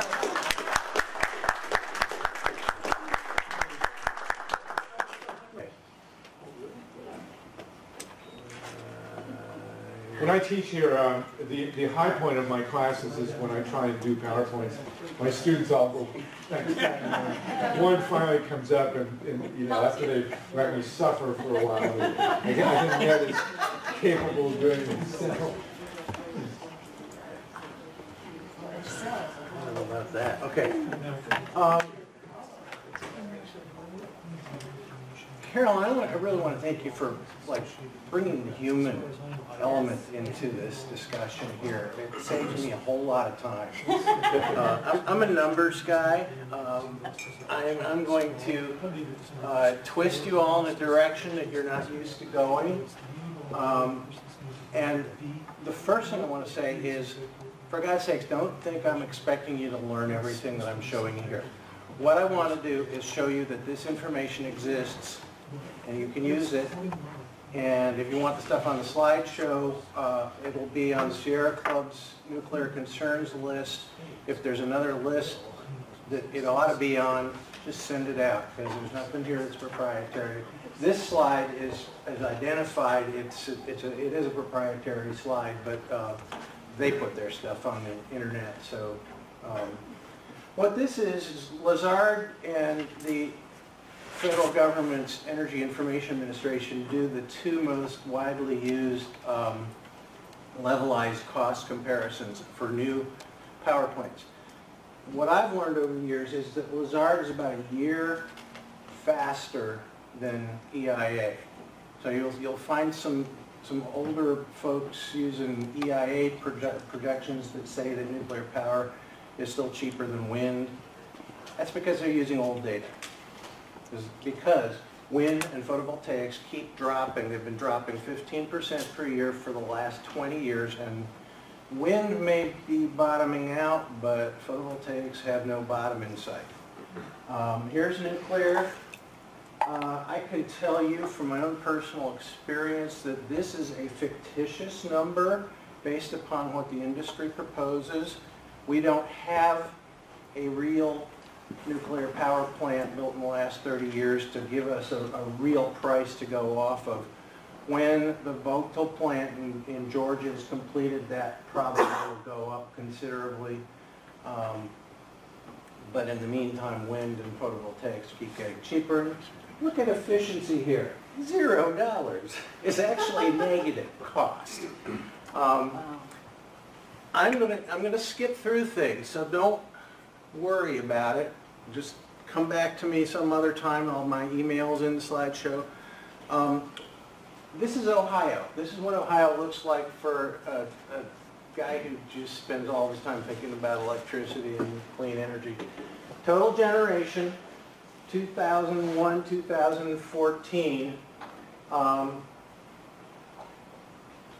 The total sales at the top, I put this slide back together backwards so that the bottom line is at the top. There is a distinction between generation sales. Basically what this means is that every year except for 2006, Ohio was purchasing electricity from other states. And you can see how the coal has fallen, and you can see how natural gas has risen. My next slide here. These are all the different fuels, and you can see that all the stuff that we like is down here at the bottom. This is what Ohio does. This is natural gas. This is nuclear right here. Next time I'm bringing a pointer. I take out the big fuels so that you can see some more detail, but still that's not good enough. So we have to go to what I call the very small fuels chart. And there you can see, here's wind, solar, thermal is down here. This is nice stuff to know, but what we really need to do is see these numbers collectively get to the point where they're somewhere around nuclear and some of the bigger fuels. And that's what the point of this all is, what I want to say today.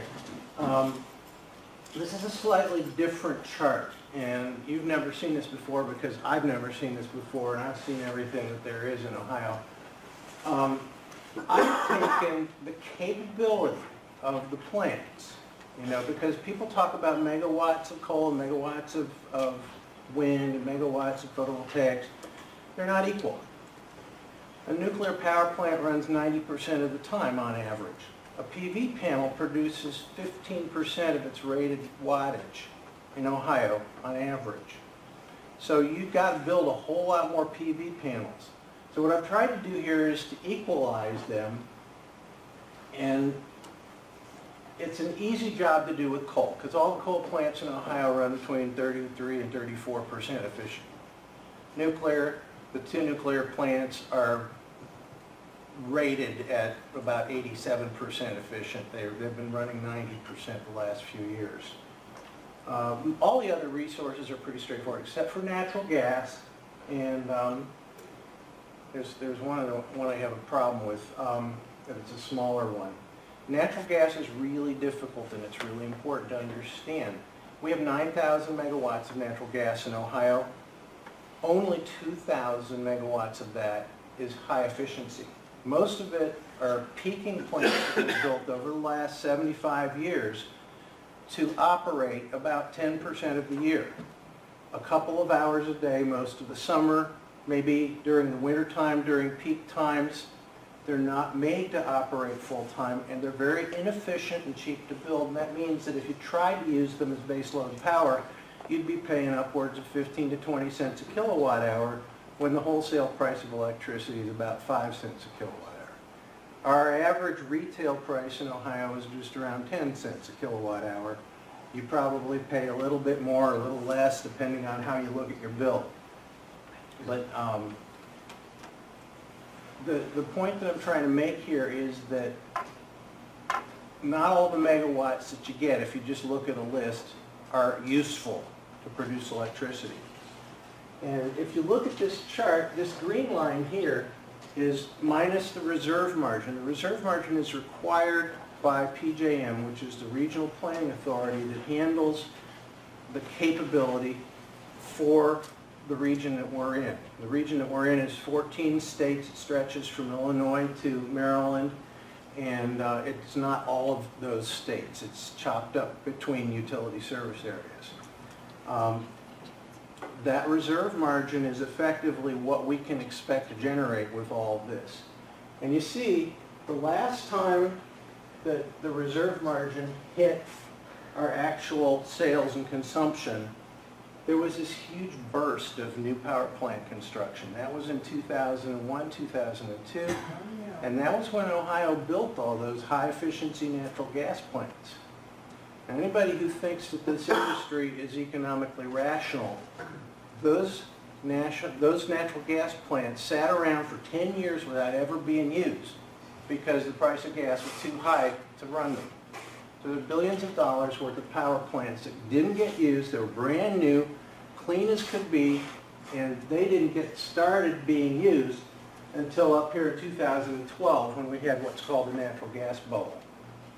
Harvey. I think that's an appropriate moment, all these unused gas plants. We have uneaten pizza, and it's going to get a little cool, so can you That's break? good. That is good. Yeah, I'll take it. Okay, so if guys want pizza, back here, thank you, free press, grab your pizza and come back, and it'll take a couple minutes, and then you can resume. Is that good? I'll come back and leave this on the screen when I'm done, and until Neil starts talking.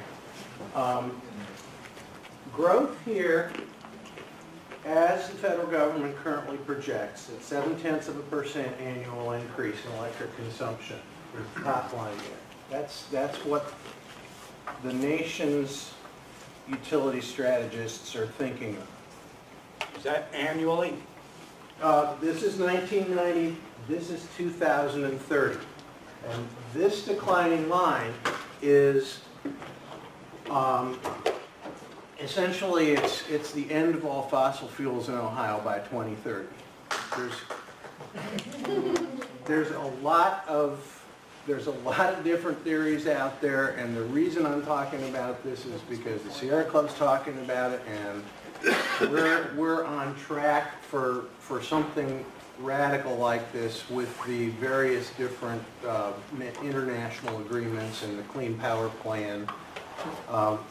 If I had all day and all month to prepare slides, I could give you all sorts of different variations. But this is pretty much the most extreme variation between projected growth and complete elimination of fossil fuels. And what I did here was, starting in 2015, right now, we're looking at a drop in generation capability that is due to the closure of coal plants. Now, a lot of the coal plants in Ohio are underutilized or not utilized at all. And the reason is because in the past, the federal tax law has forced the utility to keep plants open when they had no use for them. We've had excess capacity in this state for decades and decades. There was a 20-year period when Ohio Edison was hiding 40% of its capacity because they didn't want to have to shut it down because it was excess capacity. So they mothballed it and pretended it wasn't there. Those excess plants have already been identified, and everybody is aware that they're planning to shut them. That takes us down to this little, I can't even reach there. The green line is the coal plant closures that are expected in the next 3 years. The purple line is what happens if Davis-Besse goes down. I did not put Perry in here. What I'm trying to do is to raise the issue for you folks that the coal folks and the fracking folks and to some extent the transportation folks all have to get together on and figure out is that we're not talking about something that works because politicians are not going to allow us to cut generation capability below the level of our consumption. That just isn't going to happen. Now, what will happen what will happen instead is anybody's guess. But here we have this huge surge in uneconomic natural gas plants due to touching this line. And the difference between this point and this point is the entire rest of the nation is going to be doing the same thing over here. All the rest of the United States is going to be closed. There's 105,000 megawatts of coal capacity expected to close in the next 3 to 5 years. And there's not going to be any reserve margin because all our nuclear plants are running at full capacity. All of our high efficiency natural gas plants are running at full capacity. And the big thing that we got going for us is efficiency in renewables. It's not big enough. This here line, this is Senate Bill 221's original energy efficiency program with a 2-year delay in it, which we're in the middle of a 2-year delay because of 310. It's a pretty big chunk of that difference. That's about 30% of the difference there. There's some astonishing things about how we are not recognizing what we're doing with efficiency and how much more we ought to do because it works so well. I'm going to get to those in a minute. What is the top curve, top line? Top curve is the theoretical maximum potential of all the existing hardware in Ohio. Ah, thank you. And the pink line is the same line minus 18%, which allows for reserve margins because the industry doesn't ever want to be at the point where they have to run all their plants full bore all the time. They can't. Okay. So the intersection of these lines is imaginary. There is no magic point. If Ohio were to have both of its nukes go down, we'd be buying power from Pennsylvania. But what I want to look at is the intersection. Somewhere in the point of the intersection of these lines, these intersections become real. And here you can see this little bitty difference between these colors look different on my computer than they do here. This top pink line is Senate Bill 221 renewables added to the red line. So the difference between the red line and the upper pink line is what we have in place in law if we repeal Senate Bill 310. And if anybody is really interested in what I'm saying, most of what I'm about to say for the rest of this talk is on the slides that I'm not going to show you. I'm going to show you one more slide. The freeze is supposed to expire at the end of 2 years, and we'll go back to the schedule that I put up here. But that doesn't account for the fact that Senate Bill 310 actually weakens the existing standards substantially. It cuts huge holes in the industrial sector. It allows the industrial sectors to benefit from energy efficiency that is done by residential and commercial customers, and it creates capacity benefits. Capacity benefits are what we're looking at here, avoided megawatts of demand. It's worth a lot of money. So far, since 2009, from 2009 to 2014, Ohio has spent $830 million on energy efficiency programs. We've installed hardware in homes and businesses and industry that has already saved $1.8 billion. And it will continue to save money until it wears out and $5 billion has been saved. Except by the time that most of this technology wears out, the federal standards will have risen to the point where it's replaced with the similar or better efficiency technology. That's big money. Ohio spends $14 billion a year on electricity, so I could spend all day up here talking to you about how ridiculous it is that we don't respect what we're doing with efficiency. But I'll make it real simple.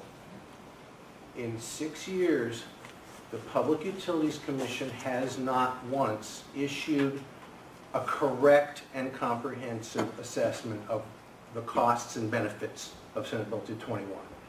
They have kept the renewables costs secret, which has facilitated this whole song and dance over at the legislature that has absolutely nothing in reality to support it. And they have kept all of the costs and benefits of efficiency as secret as they could, given that the utilities report efficiency in public. The utilities report renewables in private, in secret.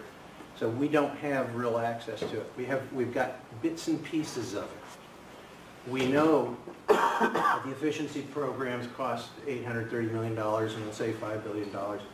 We know that in 2011 and 2012, the renewable programs cost $44.7 million. 2011, the standard was 1%. In 2012, it was 1.5%. And the standard cost $52.4 million. And You say that again. in 2011, the standard, I talk right through that stuff. In my house, it's always going. I can't hear you through it. Yeah, I'm sorry. I didn't think of that until Harvey said that. 2011, the standard was 1% of generation.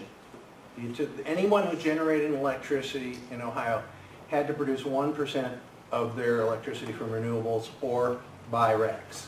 And the REC certification process is very well operated. It's very reliable. And you should have confidence in these results, that what we're getting is real renewables. In light of the fact that Ohio legislators have added, there's a total of 16 different technologies that count as renewables, and only 9 of them are actually renewable. But virtually all of the compliances win, because those other technologies either never came to pass, or they're so trivial that there's just one company in southeastern Ohio that's producing 2 or 3 RECs a year or something. So really, that hasn't hurt us. There's some newer changes that are happening because of the stuff in 310 makes bigger holes in the renewables definition. But the lesson today is repeal 310. So we don't do that. We don't achieve any of the things that anybody's talking about.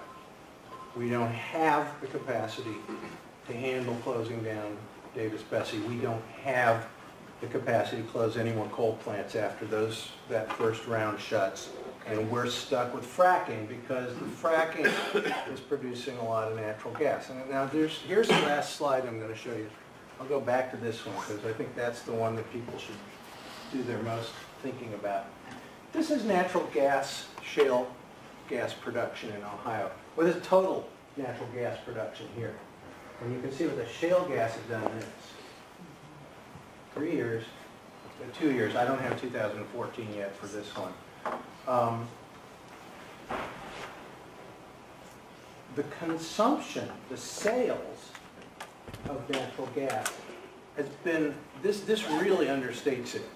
These lines have been flat for 40 years, residential, commercial, and industrial consumption of natural gas has not risen in the United States or in Ohio in 40 years. The only thing that's risen is electric generation. And so people who are concerned about fracking are, whether or not they know it, going up against electricity generation. And they are utterly dependent upon renewables and efficiency to make it possible to shut down fracking. Now the flip side of this is almost hysterically funny if it wasn't so serious. Total production of natural gas in Ohio is only 20% of total consumption. And the total value added at wholesale price of natural gas is only $90 million in a state that spends about $6 billion on natural gas and $14 billion on electricity. All we're getting out of the ground in Ohio is $90 million worth of natural gas. It's a joke.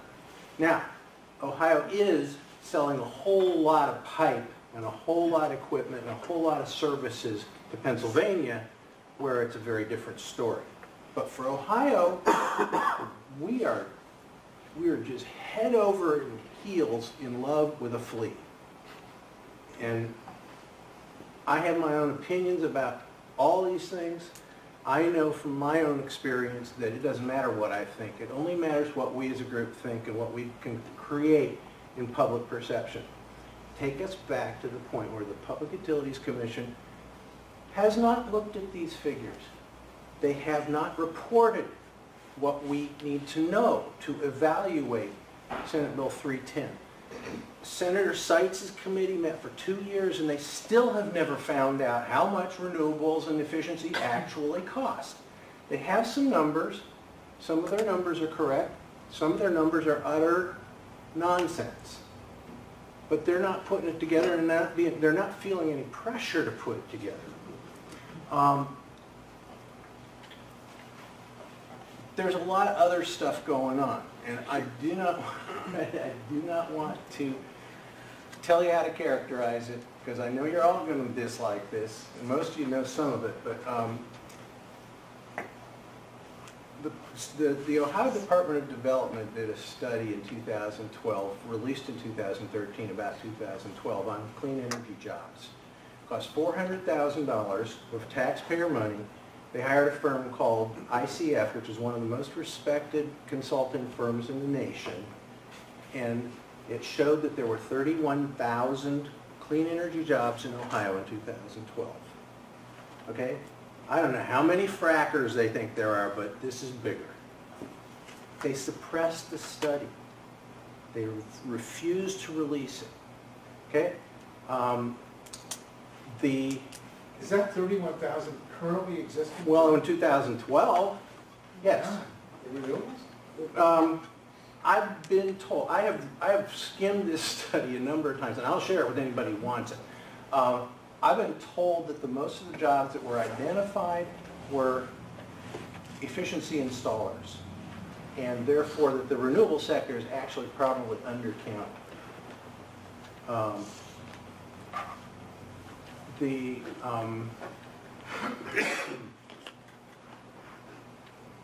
Public Utilities Commission was assigned to respond to the Clean Power Plan proposal. Federal US EPA, Obama administration has proposed a 30% reduction in CO2 from the electric sector by the year 2030, called the Clean Power Plan. We call it CPP, just to be short. PUCO did what they call an analysis. My personal opinion is that they had one of the commissioners sit down with a guy in a coffee shop down at the bottom of the Borden building, and they chatted about it for 20 minutes. Because there is nothing in writing. There is no analysis in writing. And PUCO has taken the conclusions of this non-existent analysis and testified to the legislature and reported in the comment period to the US EPA on the Clean Power Plan that it would be very expensive to meet the Clean Power Plan with natural gas. Now, I agree with them entirely. It would be. And it would also be virtually impossible. because in order to do that, we'd have to build $10 billion worth of new natural gas plants in the next 2 or 3 years, and we'd have to come up with the natural gas to run them, which would actually increase total gas consumption in Ohio by about 50%. And if we could do that without making the price of natural gas go skyward, at the same time as everybody else in the country was doing something similar, it would be very expensive. It would also shut down every coal plant in the state. If, on the other hand, you take the existing Senate Bill 221 efficiency and renewable standards without any change and allowing for the 2-year freeze, we get to the same point with an $18 billion savings over what we would otherwise do, and we're 50% over complied with the law. Now, don't underestimate the importance of those carbon reductions, and this is something I really want to see us get into in Ohio and talking about. After the Clean Power Plan comes what I've been calling the U.S.-China deal. It's now called the INDC, and I haven't memorized what that's for, but it's part of the international climate negotiations, and it's basically the United States pledge for carbon reduction from all sectors. CPP is electricity only. INDC is everything. INDC is 26 to 28% from all sectors by the year 2025. That's only 10 years from now. I believe, with 35 years worth of experience working on this stuff, that there's absolutely no way we can make an across-the-board 26 to 28% reduction in Ohio or in the nation as a whole. What we have to do to make this goal real is to double down in the electric sector and get everything we can in petroleum and non-electric natural gas. Both of which, there are a lot of things we can cut carbon in those sectors, but they're all dependent upon processes that are slow. For example, rebuilding or major retrofit for buildings, that occurs at a rate of 1.3% per year. We might even be able to accelerate that rate, but we're not going to turn it into 10% per year. We're not going to rebuild 10% of the living space in the United States in 1 year. Ain't going to happen, and if you don't have that kind of math going on, you don't get the carbon reductions from that sector. I'm going to wind it up. I would love to, this is it, that's it. So here's my email. I won't go back to the last slide, but I hope you all think about where are we going as an environmental movement in this state, where we really have to be cooperating because we only have 2 groups of technologies that solve all our problems, and that's efficiency and renewables. Yeah.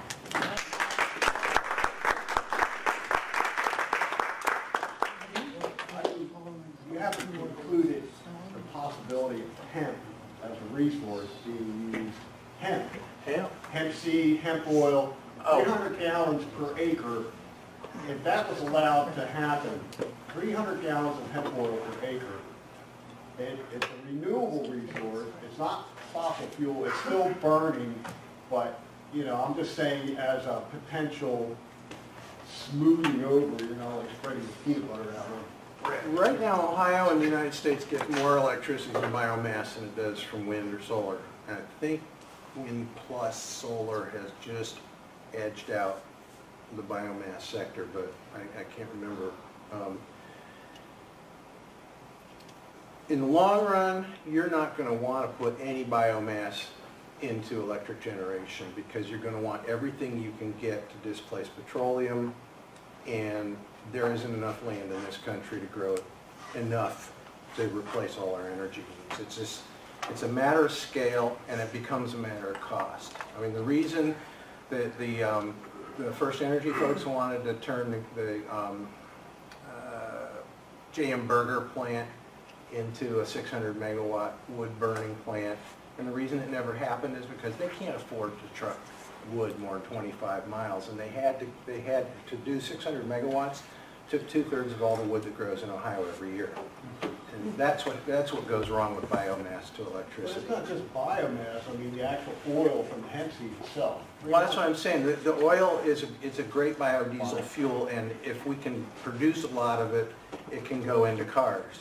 And, Yeah, instead of extracting petroleum. the quantities- and doing the fracking to get the petroleum out or the gas. Right now, we are turning 40% of the U.S. corn crop into 12% of our gasoline, which is 4% of our petrol, 5% of our petroleum. That's not 40% of the corn is going to biofuels? Wow. Wow. That caused the world price of corn to, a world price of grain, because it's a fluid market where all different grains count together, to triple. Now, nobody can sort the impact of the U.S. biofuels movement, the ethanol production, from the Great Recession, which was global. But they are connected because the U.S. is one of the biggest grain providers in the world, and corn is our biggest crop. So that 40% is huge on a global basis, and it's just ridiculous to be thinking that we're going to continue that way, because all we have to do is to take food out of people's mouths to put them in their gas tanks, and that's not something we should be talking about. Is it true that 40% of Ohio's corn is going for? I don't know how it breaks down to states. And I've never looked at it that closely. There's a certain percentage of soy that's going for diesel also, right? The standard, renewable fuels provision, effectively, it's set for a certain number of barrels or gallons, but effectively, soybean oil is 10% of ethanol. What percentage of the soy crop goes for fuel? I don't know what, my understanding is that soy is a bigger crop in Ohio than corn, but I could be wrong. Okay. Yes. Yeah, I know that was back with the PUCO people back in the mid-2000s they talked about. That was their big issue, was the corn ethanol. And I think it was 2006 or 2007 that Iowa, the governor of Iowa, signed 100% of Iowa's corn production to ethanol. 100%? I don't know if that was just for 1 year, if that's continued or what. But the craziest thing about biofuels is that there are federal tax credits, federal subsidies, federal credits for construction of the facilities. The same thing is done on the state level. Up until 2-3 years ago, we didn't have a federal RPA, renewable fuel proportion or a mandate for a certain number of gallons. That's what Congress did to get rid of the tax subsidy, was they made it into an RPS. So that Congress is no longer responsible for the fact that the oil refiners still have to pay $2.50 to $3 a gallon for ethanol to replace every gallon of gasoline that they buy for $1.25. What's an RPS? The renewable Portfolio standard. I may have those acronyms confused. The more acronyms they are, the harder it is to keep them straight. Yes. So this is a question that comes from a place of some ignorance, but you forgive me, I'm young. What about geothermal? You know, the whole premise of a nuclear reactor is to heat water into turbines. Isn't the Earth's mantle very hot? And what is the dilemma there? Here's my take on it. Yeah, what's the This is dilemma? strictly personal. Right. We believe in geothermal. Hot rock geothermal is entirely different from geothermal heat pumps. Right. Geothermal heat pumps exist east of the Rockies. There is no hot rock geothermal east of the Rockies. There may be 1 or 2 exceptions that I don't even count, but most of this stuff is out in the West. I've been trying to find out for years why the people who promote it say that it's so cheap and why it isn't growing at leaps and bounds, because it should be, especially out there where they don't have, I mean, California doesn't have a lot of coal. They import it all. They burn a lot of natural gas. They burn a lot of their natural gas in old steam boilers, so they're getting half the efficiency that we can get with these new high efficiency natural gas plants. It's very expensive, and their electricity is very expensive. Why don't they use more hot rock geothermal? The answer seems to be, and I'm not sure I'm right, but I think what's happening is that they are counting the cost of drilling the hole and selling the electricity from a single hole. But they have to drill 3 holes for every one that works. And it just, it's like the nuclear people who talk about 2 cents per kilowatt hour for fuel and ignore the 14 cents per kilowatt hour for capital expenditures. It's just an industry game that they're trying to do to promote their own side of the thing. And so is it your opinion that it would not necessarily be cost effective to drill a hole? We now have the capacity to produce a multiple of total U.S. consumption of electricity to wind for about 4 cents a kilowatt hour. We don't need nearly that much. PV is going to get into that price range in about 5 to 6 years in most states. PV coincides with peak because the peak is driven by air conditioning and so is the PV. They're both driven by the sun.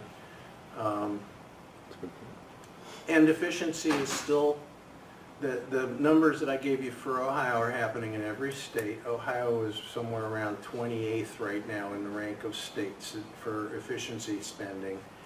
And we can double the nation's efficiency in 6 months just by raising 45 states to the level of the 6 best states. And that average cost is about 1.5 to 2 cents a kilowatt hour for saved energy. So we don't need all that wind. The energy storage issue is probably already solved, but we won't need that until we have enough of one kind of renewables in one location to exceed the existing natural gas peaking capacity, and that's a long-term proposition. That is definitely a decade from now. I think it should be pointed out as a high end here that northern Ohio is a great wind region. The wind off the lake is steady, the wind is flat, it's agricultural. There's plenty of transmission up there, which is a very big factor in other parts of the country, and here it's very good, and the wind is close to heavily populated areas. Toledo, Cleveland, Ashtabula, the northern corridor there. Interstate 71 is pretty much the division. On the north and west of Interstate 71 is wind, and on the south and east is coal and natural gas. 71 or 70? 71, that diagonal across the state. And the lakefront is the best wind, but it's also really nice property, and there's not a lot of places where people haven't already built stuff there. If you take all the farmland in Ohio, basically from Cleveland down to just north of Dayton, we have the capacity to generate 2.5 times our total electric consumption for about 4.5 cents a kilowatt hour with wind turbines that can be installed right now. Right. And they'll all be producing wind at about 30% capacity factor, which is the industry standard for economic break-even. Only we're actually past that point. You should be reminded that, the industry, I've been dealing with this for a while, the industry likes to say, well, look at all the land these windmills take up, right? Cows, unless they're really, really tall, can walk right up to the base of a windmill and graze, and you can grow corn. In many places, Minnesota, for example, they don't even build roads into the windmills. You have to build a road in and you put it in the ground. Technically, you might want to have a road in to do maintenance, but maintenance on windmills is irregular, and a lot of times they just plant right up to the base, and then if they have to do a procedure in the summertime, they just drive over the corn, and that really is not that big a deal. The wind industry takes about 5% of agricultural land, and they double the farmer's revenue per acre.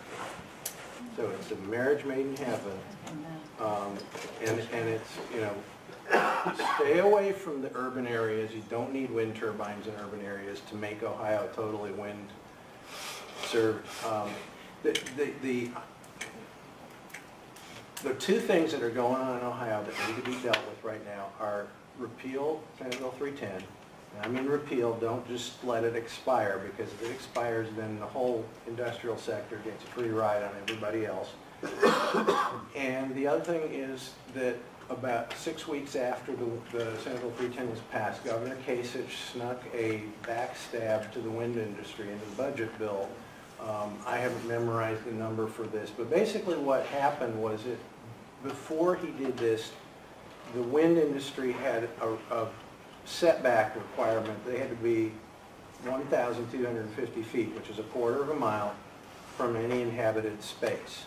Any building on a neighboring property, somebody who had not signed on to the wind farm could prevent a wind turbine from being built within a quarter mile of their house.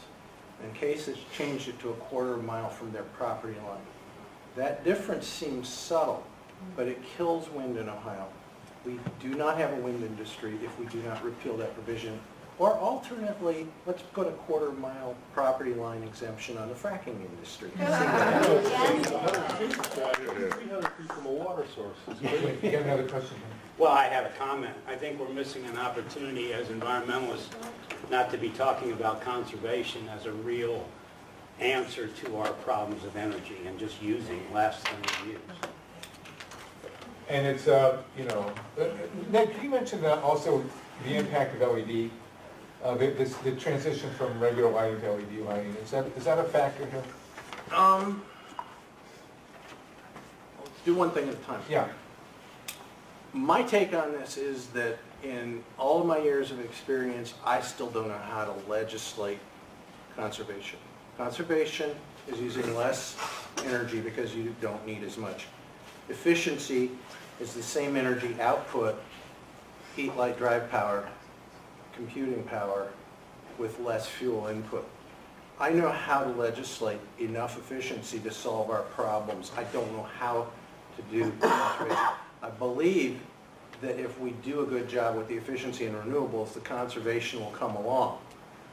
I think that it will inspire people to live more sensibly. I mean, Jesus, we spend so much of our lives in our cars. Do we really like them that much? You know. Enjoy driving that much? The worst thing that could happen to the environment is if they figure out a way to put a bathroom in their car. They wouldn't have to get out at all. And then Harvey, you asked about LEDs. LEDs are really cool, but here's the incandescent light bulb is the baseline that we talk about, and they're very inefficient. They convert probably 2 or 3% of the electricity to lumens, to photons. A compact fluorescent is 1/4 of the electricity per lumen or photon. An LED is about 10 to 20% better than a CFL, and it lasts twice as long. But one thing I try to avoid doing in talks like this is talking about time value of money, because it just blows people's heads up like scanners did. You know, it's just like, you know, that we don't want to go there. But that's where you have to go if you want to figure out what we're not doing right in Ohio with the utilities, because we need to give them a share of this enormous wealth that we're saving with these efficiency programs, because we don't have what it takes to get rid of the utility industry. In Ohio, where we are deregulated, we only have to work with the distribution utilities, who can be our friends if we pay them properly. The generators, deregulated, they're on their own. This whole bailout thing is a last gasp attempt to turn back the clock. We've had the deregulation for 16, 17 years, and if the legislature wants to turn back the clock that far, they've got a lot more complicated problems than just whether or not these power plants shut down. I don't think it's going to happen. I think that we're going to win these cases. But as my slide showed, as soon as we win those cases, we've got a completely different set of issues that devolve to the same thing. There's going to be a push to build more natural gas. There's going to be a push to build nuclear. There's going to be a push to build new coal plants. And this industry does not have economic common sense. So efficiency technologies gradually move along. They're not going to, I don't expect to see any overnight blasts of new technology happening, but at the same time, we can do all we need for the next 20 or 30 years with the technology we already have. I view it as a gap, the efficiency gap between what we're doing today and what we could do if we could use best available technology. Two more and then we'll bring Neil up. Actually, Neil, do you want to segue in here? Let's do a couple more questions. Okay, we're going to give you plenty of time. So. Oh, yeah, I got it. Okay, all right. You start off saying where we could see your PowerPoint, like your entire. If you're not on the nuclear concerns list, copy my email down and send me a note. Okay. And I'm happy to have people distribute it. Do you work with Sierra Club? I do work with Sierra Club. I'm not here on behalf of Sierra Club today. Okay. I think one of the things we have to deal with as a high end here is that, there's this mythology that Ohio is not good for renewables. And I mentioned this last night. One of the high points of this whole debate was there was a discussion on Fox News, Germany is going 100% renewable. And the Fox commentator said that Germany can get a lot more of its energy from solar because there's so much more sunlight in Germany than there is in the States. We are actually better suited for photovoltaics than most of Germany, and most of Germany's wind is in the North Sea. We have actually tremendous wind capacity in Lake Erie. Lake Erie is one of the great potential wind farms in the world. It's shallow, and if you look at a wind map in the United States, there's tremendous wind in Lake Erie, and most of the sites are relatively close to urban areas. There's been a total delay, fail in putting wind into Lake Erie. It's been talked about for years, and it's still not happening. We need to know why that is. But this myth that, and we also had, I guess it was a $50 million project that was projected for Southern Ohio with PV, and that's been scuttled. There has been a very concerted, focused effort on the part of the utility industry in the state to sabotage renewables. And they've been very effective. And they, of course, working hand. And you should all get a copy of the Free Press with that cover of that cartoon in case of, going out, killing passenger rail, fighting Tesla, for God's sakes, and then, sabotaging wind and solar. They've been extremely effective. And, but it has nothing to do with technology, quite the opposite. I'm sure some of the people in this room have seen this, but if you drive from here to Chicago, you go between Purdue to Chicago, I think it's 65, I mean, you can see wind turbines for 50 miles. You can drive 50 miles without ever not being able to see them. So if you don't have a vision of what it would look like to have wind power in Ohio, I mean, it's right there. We actually have one of those wind farms in Ohio, but it's on the border between Van Wert and Paulding County. So if you go to Lima and go across and north and west to 65, you'll see both of them, but not very many people do that. Right. It's a cool trip to take. Well, there was one that was supposed to come into Leipzig. You know about that one? And the last thing I know is that after Kasich passed that budget bill change in siting, the Ohio Power Siting granted authority to one wind farm, and I don't know whether they're going to build it because they're grandfathered or if the law puts them on hold. I don't know. Right. The match between the standards and the actual construction of wind turbines is very irregular because we're buying half of our renewables from other states. When you say repeal, Route 10, Yeah. how would that happen? How do you make that happen? It has to become politically uncomfortable for the political leadership. And to me, if we can get a community of people to wrap this all together and point it directly at Kasich and point out how he may be able to bulldoze the media in Ohio and completely dominate the legislature, but he has no political future on the national scene doing this kind of stuff because the national media won't be so forgiving. That's what I think our strategy ought to be. But we have to make it politically uncomfortable for them to cheat the people of the state of Ohio. And how that is phrased and how we achieve that, I have no control over. All I can do is tell you facts. And Kasich is the one who really puts the thing with the budget bill, you think? Kasich is the only common element in all of the things that I see happening. And to me, you know, for the last 30 years, the Public Utilities Commission has only been a branch of the governor's office in 2 administrations. And that is right now and under George Voinovich. And the other governors on both parties have been pretty much willing to let the commission do what it does. And there's always been stuff going on.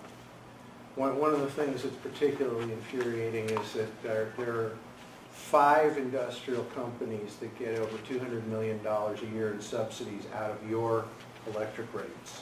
AEP and First Energy customers pay most of that. In every year since Senate Bill 221 passed, that's more money than the total cost of efficiency and renewables. 5 companies. And they're all represented by the guy who is the lead witness again in favor of 310 in both the House and the Senate, and who has obviously been at work on the mandate study committee. His name is? Sam Randazzo. Who? Sam Randazzo. He represents a group called Industrial Energy Users, IEU. They're very politically powerful, but they couldn't do what they're doing if they hadn't hooked up with First Energy. I think that IEU wrote most of Senate Bill 310 because most of the stuff there isn't relevant to First Energy. It is relevant to Sam's clients. They already had an opt-out provision.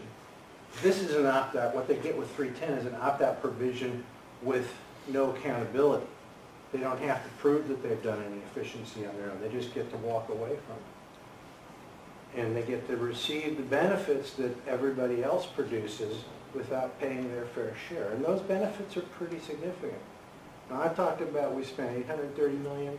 We're saving $5 billion. That doesn't count the value of avoided capacity.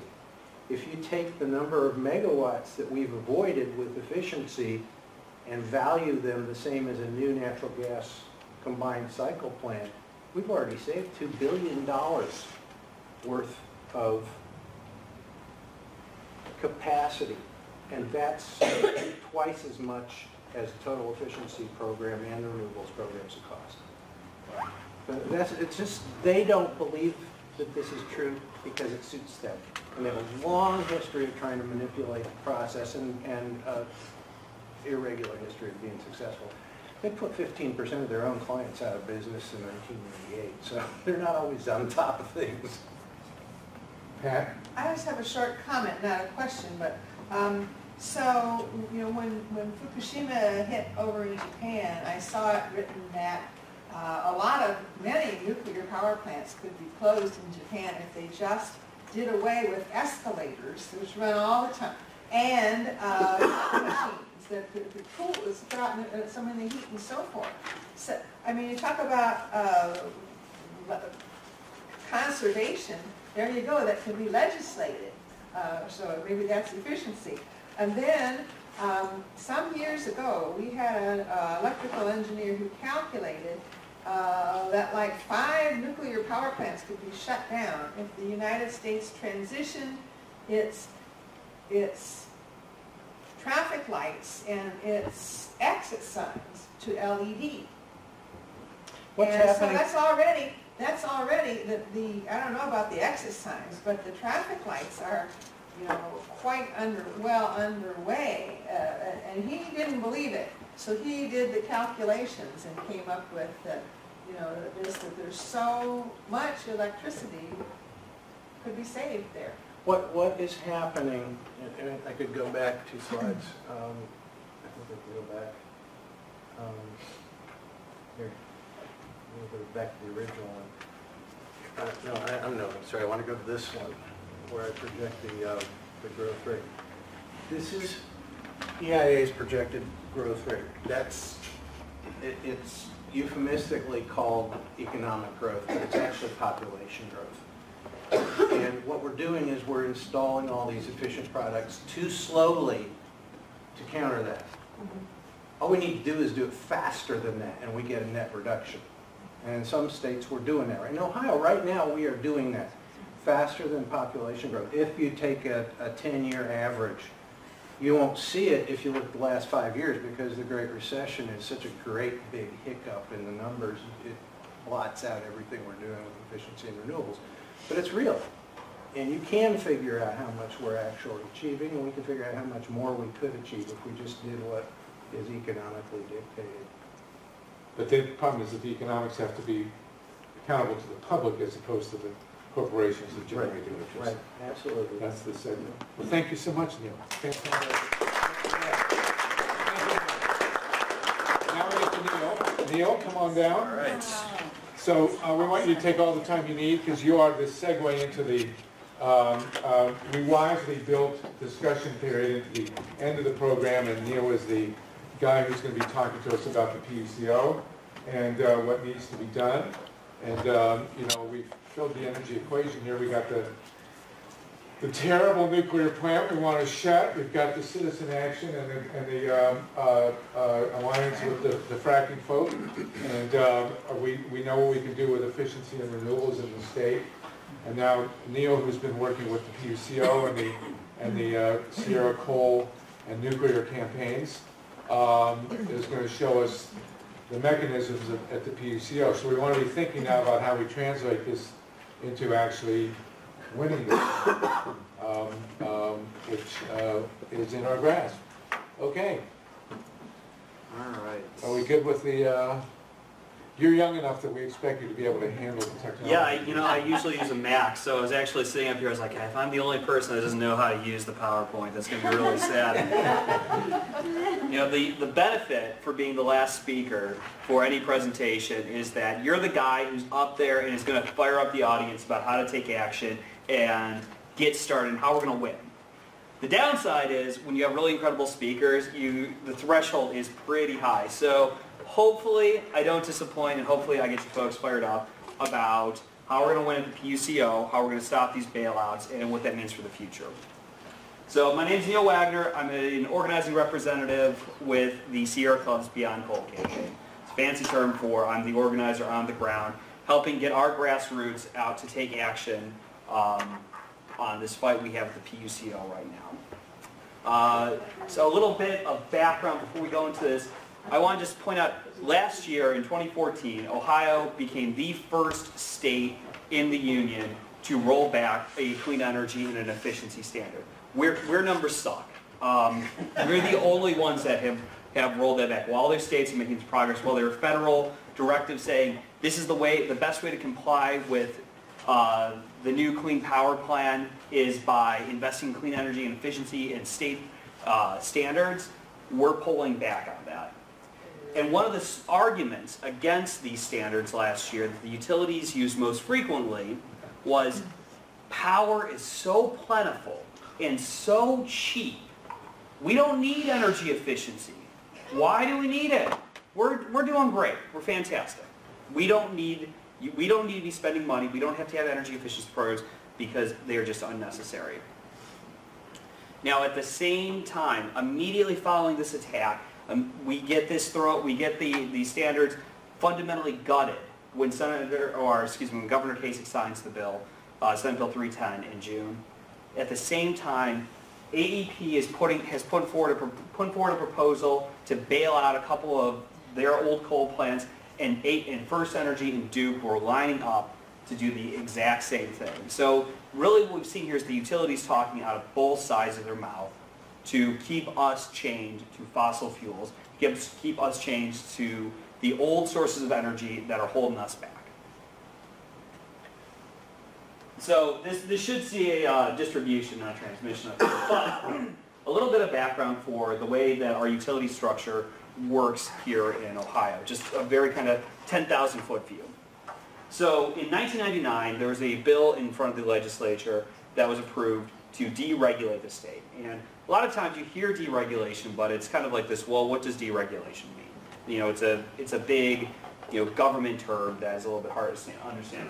What this means for us is that we have on the regulated side the distribution, so the lines going into your house.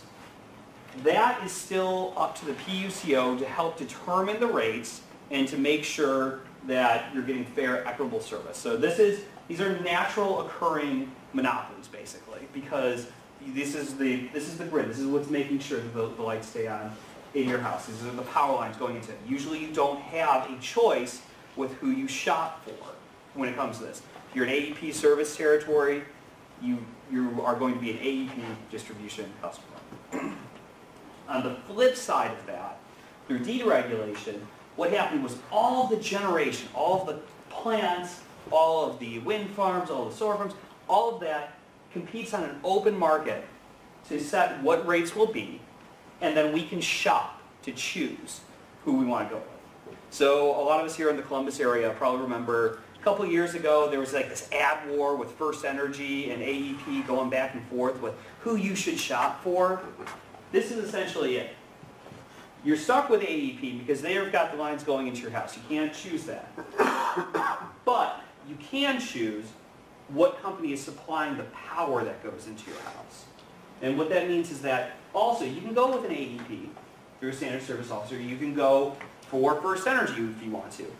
For most of us in the room, environmentalists. Oh, don't want to. Exactly. For most of us in the room, environmentalists, you can also go onto the PUCO website and find out what options are available for clean energy options. So it's actually, the PUCO has a new option on their website where you can go and put in exactly what you want. If you want wind and you don't want to pay, if you want 100% wind option, you're in a certain service territory, you click a button and it'll tell you what options are available to you. And you can choose that. You can choose to go through that. So this is the structure, and it's supposed to be a big X here.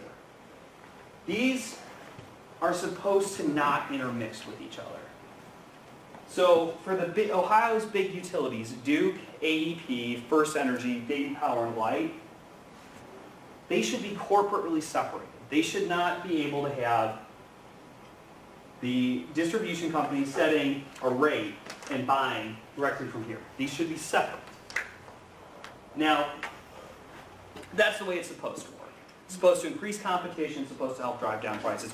Ohioans have spent billions of dollars in rates to make sure that we get this fully separated, regulated and deregulated generation transmission, or distribution.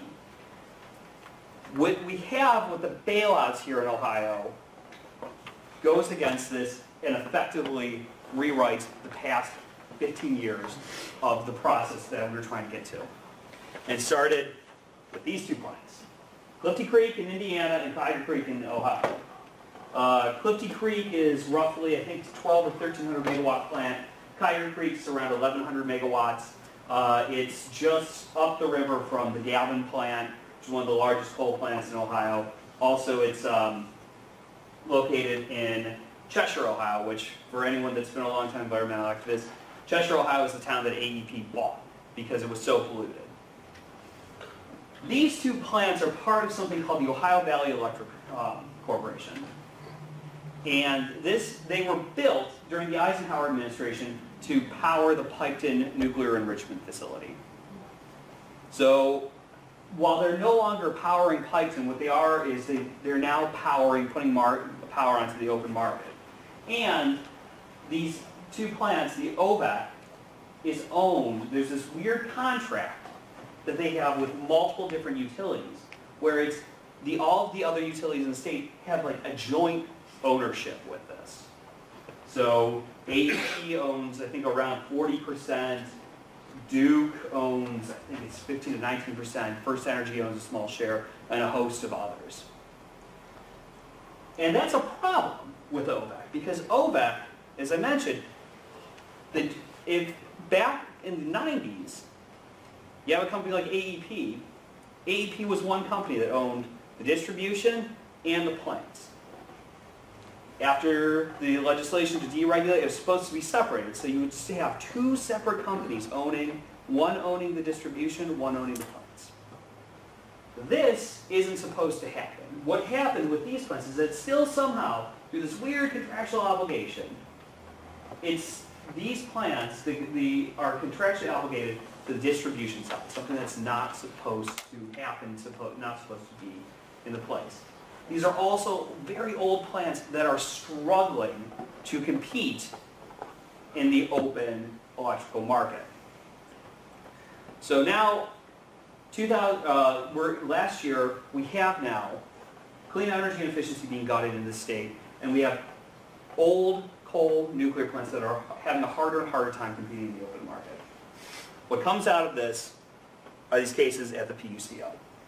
Starts with AEP. AEP looks and they said that we've got this weird ownership stake in these OVAC units, and it's harder and harder for them to compete. What do we do about it?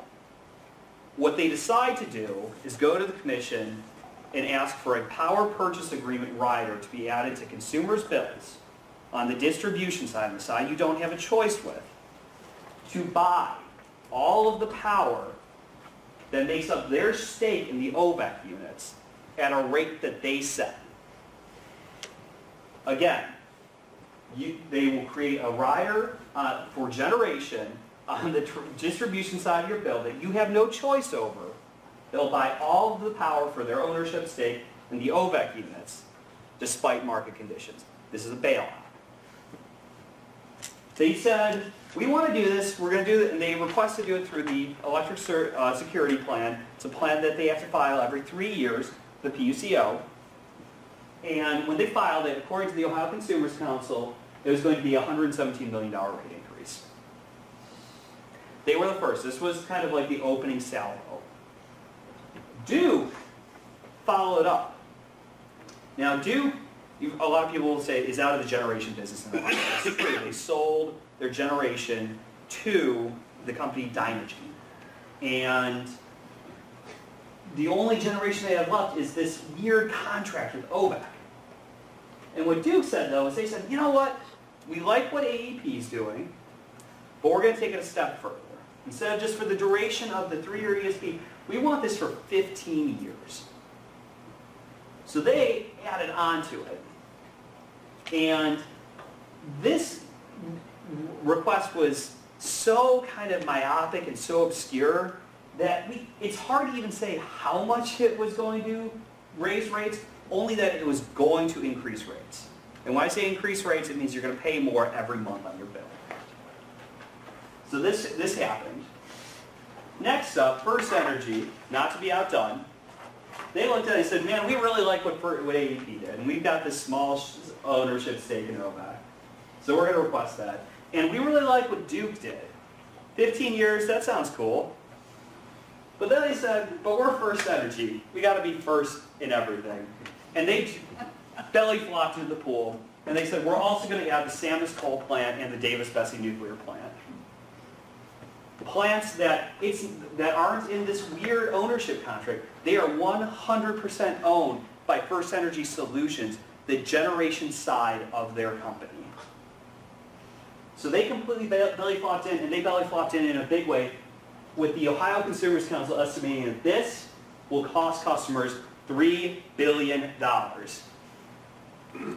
We are talking about huge, huge price increases. Increases that people will see every single month on their bills, and if approved, effectively create a mechanism so anytime that you have a plant that can't compete in the marketplace, a plant that probably should be retired because it's losing money and there are cheaper, better sources available, this creates the mechanism to keep them online. This is the mechanism to keep coal, old dirty coal plants and nuclear facilities online for decades to come, indefinitely. So this was a real problem. This is a huge fundamental attack on the future of energy in the state. So what we did, Sierra Club, this has been my life for the past roughly year. We started what was the No Coal Bailouts campaign, but what is really a No Bailouts campaign. Sierra Club, we got organized and we launched a public campaign as well as legal campaign to stop this. We launched a public campaign with AEP in August of last year. And you can see this was actually our launch event outside of the, this picture was taken at the State House, but we were outside of the Public Utility Commission where we dropped off roughly 3,000 or 4,000 petitions, We launched kiosk ads, which some of you who have driven around downtown Columbus have probably seen, says no cold bailouts, or your utility has a new shareholder or new investor. You've probably seen them. If you haven't, I think there's still a few of them up. But we launched with this to oppose AEP. We were not legally intervening in the case, but we launched with that. And we started talking with others about, hey, isn't this ridiculous? We were joined in this campaign with Ohio Citizen Action, Public Citizen, the Ohio Organizing Collaborative, Environmental Law and Poverty Center, Environmental Defense Fund, a lot of organizations. So kind of the people you standard here when we're talking about environmental funds. But because this campaign, because this request is so ridiculous, Ohio utilities, the PUCO has pushed now for over a decade consumer choice. That consumers should have the choice on what energy you pick because you want to be able to get the best option. That because what the utilities are trying to do here goes against that, we're not just joined by kind of your standard environmentalists. We're joined by a lot of business interests too. Businesses like Lowe's, Yum Brands, Lux Brands, Walmart. And I know we're not always the biggest fans of Walmart, but for once they're with us. We just talked about, Ned was talking about the industrial energy users. We're joined by the industrial energy users because everyone says this goes against consumer choice. This goes against being able to find the best option for businesses. Also, it goes against the environment, but they're not so much with that. They're more focused on the consumer choice. We're focused on the environmental aspects. So what we start seeing is more and more opposition to this. And we are seeing, we're just seeing a ton of public opposition. This was at an AEP hearing in December outside the PUCO where we had a couple dozen people. This was a couple days before a public hearing in Cleveland where we had a rally beforehand and had a couple dozen people, followed up by a public hearing at Cleveland City Hall where you're winning and you're doing well when the reporter that's on the beat that night to cover the public hearing says, First Energy, and I quote in the headline, pummeled by the public in their rate request. Thousands and thousands of people have been standing up and saying, this is ridiculous, no bailouts. Our friends at Ohio Citizen Action, they are based in Cleveland and Cincinnati. They have been knocking on doors. They knocked through this awful, cold, nasty winter we had. They were out there knocking on doors every single day, and they've collected 10,000 plus public comments that they've delivered to the Public Utility Commission. Lots and lots of public opposition to these cases and what has been requested. And it's having an effect. It's having an impact.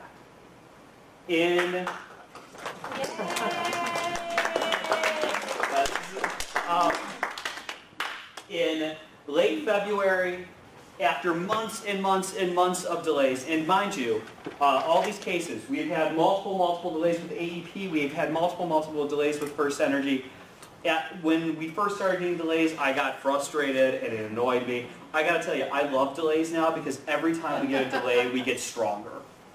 And we bring in more public opposition, and there's a new business, a new organization, another 1,000 public comments, people that are getting out and getting active in fighting this. Late February, the PUCO comes out and says, AEP, you do not get to bail out Tiger Creek and Clifty Creek. You're done. 2 weeks ago, Duke's request denied as well. These are big, substantial wins. With the additional win of not only do you say you cannot charge customers more to bail out these plants, but on top of it, this weird deal you have where you have generation owned by your distribution side is not okay. You need to figure out how you divest yourselves from that. There is a caveat, though. We would have liked to have seen a straight-out defeat, the commission saying these bailouts go against Ohio policy. You can't charge for generation on a distribution bill. Unfortunately, they did not get that completely from the commission. What the commission did say was they have the authority to approve this sort of power purchase agreement based on certain criteria. Not a complete win, but these two cases help us. Yeah.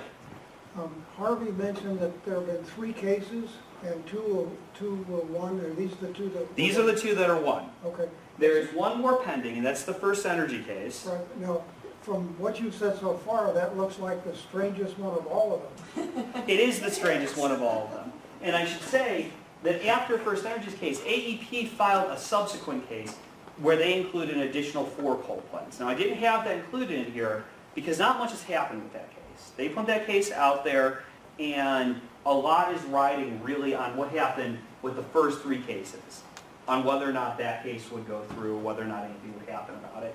And now, because this first case was denied, AEP is actively talking about that they might want to get out of the generation business completely and sell their remaining coal plants here in Ohio, or do something with them. Possibly, we'd hope, maybe see some retirements. So these 2 are very exciting. This leaves the door open for these 4 further bailouts, but these 2 denials help us moving forward. We are still waiting on a decision on First Energy. There's been multiple delays in that case. Where we are with the case, though, is that we went through a series of really successful, for us, public hearings. We had around 100 people in Akron, somewhere between 75, 100 people in Toledo, I think, with... Not quite that many, but... I think it's at our high point, maybe around between 60 and 75, maybe. Well, anyways, it was a very successful hearing there with dozens of people testifying in opposition in Akron. Akron was the headquarters of First Energy. We were in their house. We kicked their butt. Toledo, we were literally 20 miles from the Davis-Besse plant. We went toe-to-toe with the company. And when I'm talking about that we're out there, I'm talking about grassroots. I'm talking about members of the public that don't want to see this come through. The only support that First Energy was seeing at these hearings were local elected officials who are receiving direct support from First Energy, or there were a number of civic organizations that would get up there and talk about how great First Energy is, how great a corporate partner, and how much money that they had given to that civic organization. Very, very stark contrast. Finally, in the Cleveland area, this is really where we came out in force. Over 200 people at a public hearing, 80 people signing up to testify. And at the end of the night, I think that our numbers, we actually stayed to the point where security and the police were having to make us leave the building because it was midnight. And it was, at the end of the night, it was something like 60 people testified to oppose First Energy, and I think 6 in favor. Wow. We are winning. We are doing very well. Really, really strong public opposition out there, really strong business opposition out there from companies like I mentioned, Walmart, Lux Brands, Young Brands, so on and so forth. Other energy companies, the retail energy suppliers, Dynegy. No one wants, these companies don't want to see it go through. So we are now waiting. We are in kind of this waiting game with the public part, and the inside game is starting to get a little more fired up with First Energy's case. June 15th, it was supposed to start tomorrow, but it's been delayed until June 15th, is the start of First Energy's evidentiary hearings. This is the legal proceeding on the case. This is where all of the parties, all the organizations that are involved legally, all these attorneys get together and start to fight it out and go and try to either oppose or support what First Energy is trying to do here. Sierra Club is involved in this case. We're being very active. We are fighting to win.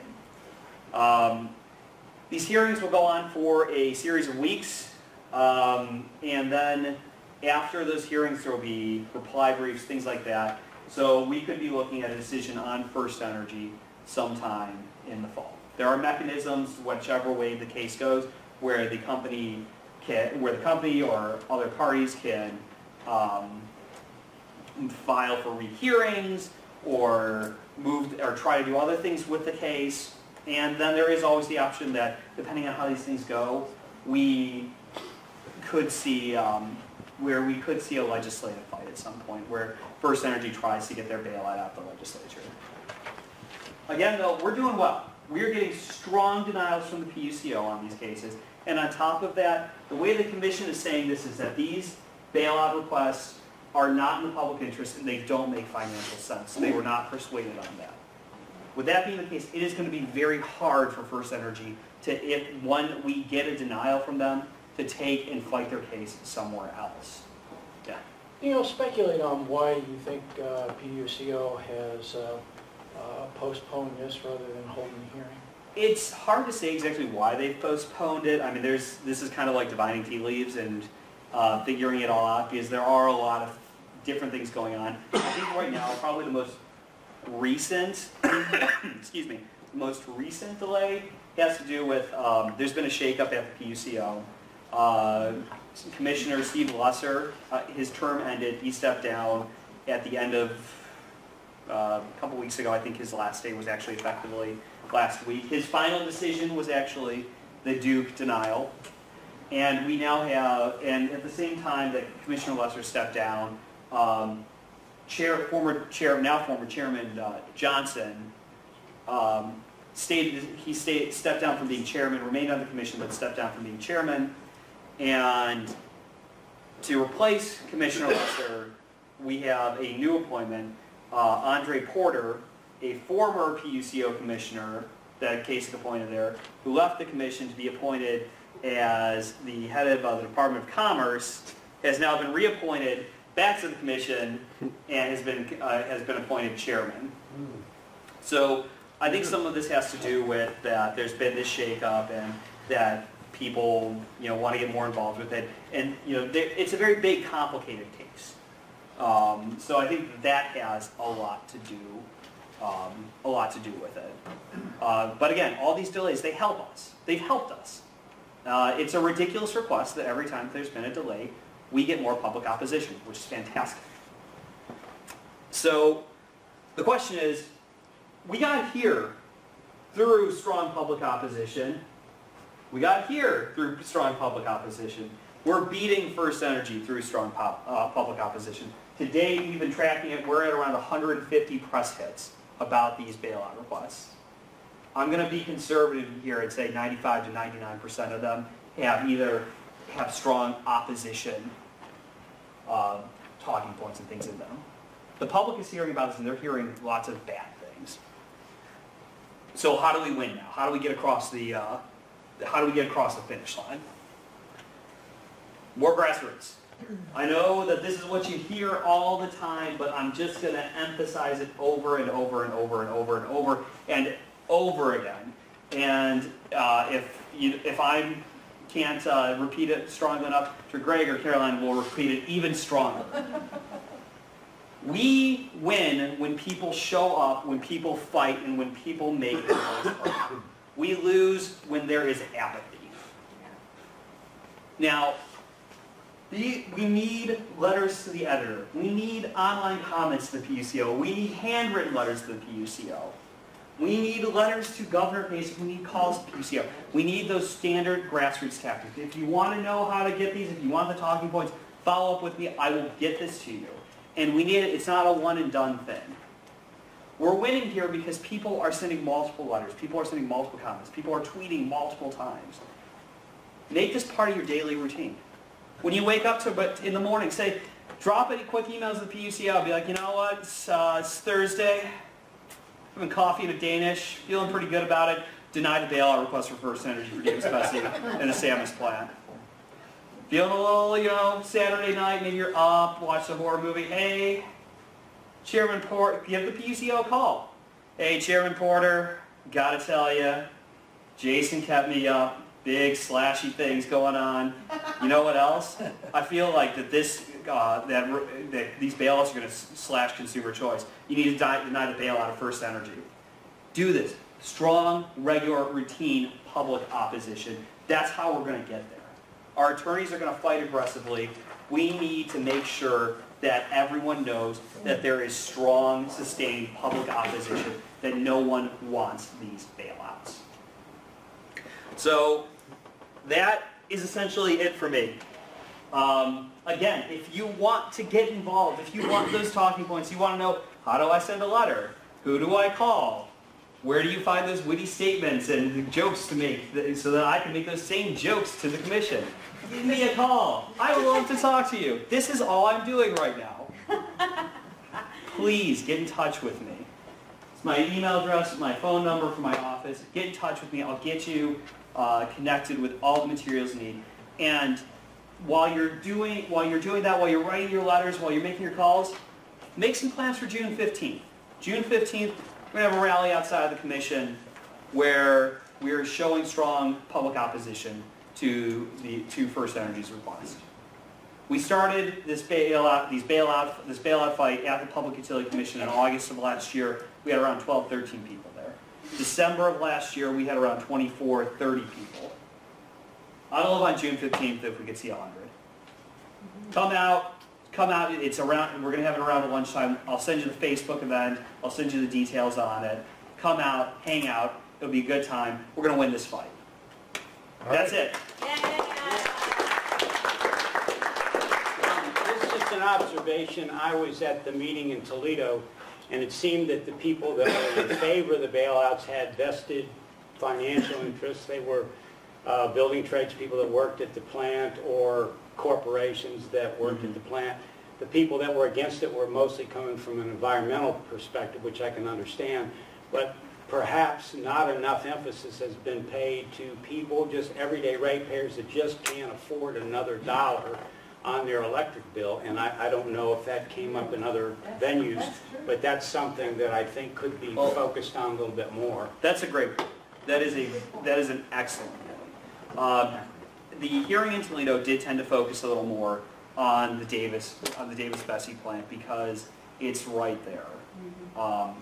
In Akron and in Cleveland, we heard more of that consumer message. We heard from a couple individuals in Akron that talked about that they just couldn't keep their lights on because First Energy was charging such ridiculous rates already that they couldn't do it. They said, this bailout's going to crush me. This bailout's going to mean that my power is getting turned off and I can't turn it back on. Same thing in Cleveland. For those of you who are familiar at all, a few years back, First Energy got rid of a special rate that they have for all electric homeowners, sent rates skyrocketing 400%. At the time, I worked in the state legislature for a representative from the Cleveland area, and we went up and we met with folks and we had town halls and public hearings, and we kept hearing from people saying, I can't keep my lights on. I've switched, I'm burning wood to stay warm in the middle of the winter because these rates are killing me. Those people came out again in Cleveland and they said the same thing again. I'm already getting crushed by the rates.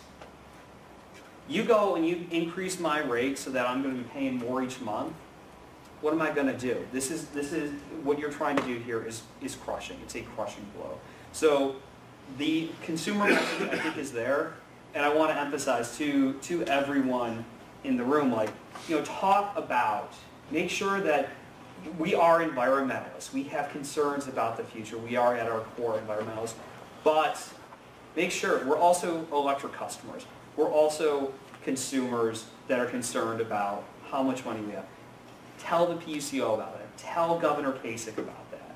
Because even if the environmental message isn't getting through, consumer choice and how much you're paying each month is going to get through. And those are things that's bread and butter.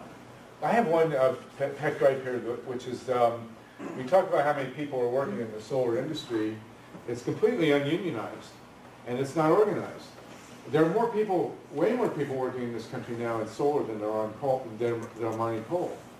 But we don't have an organized, visible, named group of solar workers. And, somebody in a union or somebody who's in the solar industry should be organizing people who are doing the installing. I mean, I can name a couple of companies, Third Sun and Dovetail. There are a lot of people in the solar industry. Why aren't they organized, and why aren't they showing up? There's in California, there's 2 nuclear plants, 2 reactors, one at one site, Diablo Canyon's left, and the IBEW guy shows up in the legislature who represents the 1,000 or so workers at Diablo Canyon, and the Democrats just fall down dead. But there's thousands of people in California working in the solar industry, and nobody represents them. And the same is true in Ohio. Somebody's got to get a bug up there, a union bug on their pamphlet and go out and organize, you know, the solar workers. It's really a big void here, and I don't know who's going to do it.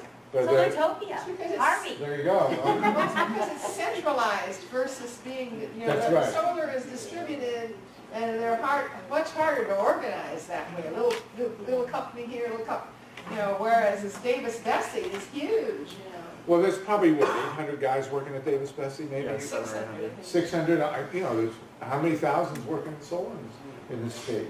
And yet when the IBEW shows up with the Davis-Besse workers, it says these guys are going to be out of work, where are the solar people and the conservation people? Just something to think about. Who else had a hand? Yes, please. Don't they try to muddy the water by sounding like, oh, basically like rates are really going to go up, and that this is protection against when the rates go up, like you'll get some back because you'll be stable at this price instead of what the actual Right, and that's that's the argument we're hearing from First Energy. They're saying, well, and this again, it goes to they're talking out of both sides of their mouth. Last year they were saying, hey, we don't need clean energy and efficiency because there's so much energy and it's so cheap. Why do we need it? Now they're back to like, whoa, guys, that dude over there, he was, I don't even know who he is. We got to keep these plants on. We got to bail him out. And they're saying that that this is going to be for long-term price stability. Here's the problem. Here's a real big problem with that. And let's go beyond the fact that what they are trying to do here goes against Ohio policy. They are saying directly that in the first 3 years, First Energy's plan, in the first 3 years, every customer is going to lose money on a monthly basis. They are not denying it. They're saying every month you will pay more. But we're projecting in the future you'll save money. The problem is that in that after that 3 year time period, they say you're going to pay more under this plan. They're going to come with a new plan. They're getting this higher for 15 years, but every 3 years they're going to be able to go and adjust it. So again, they're talking out of both sides of their mouth. And also, just on top of that, while they're projecting and saying, well, in the long term, 15 years, we see this saving $2 billion. They say, well, you know, you're going to lose the first 3 years, and then we're going to have another plan, but you know, whatever, we'll save. They'll save money.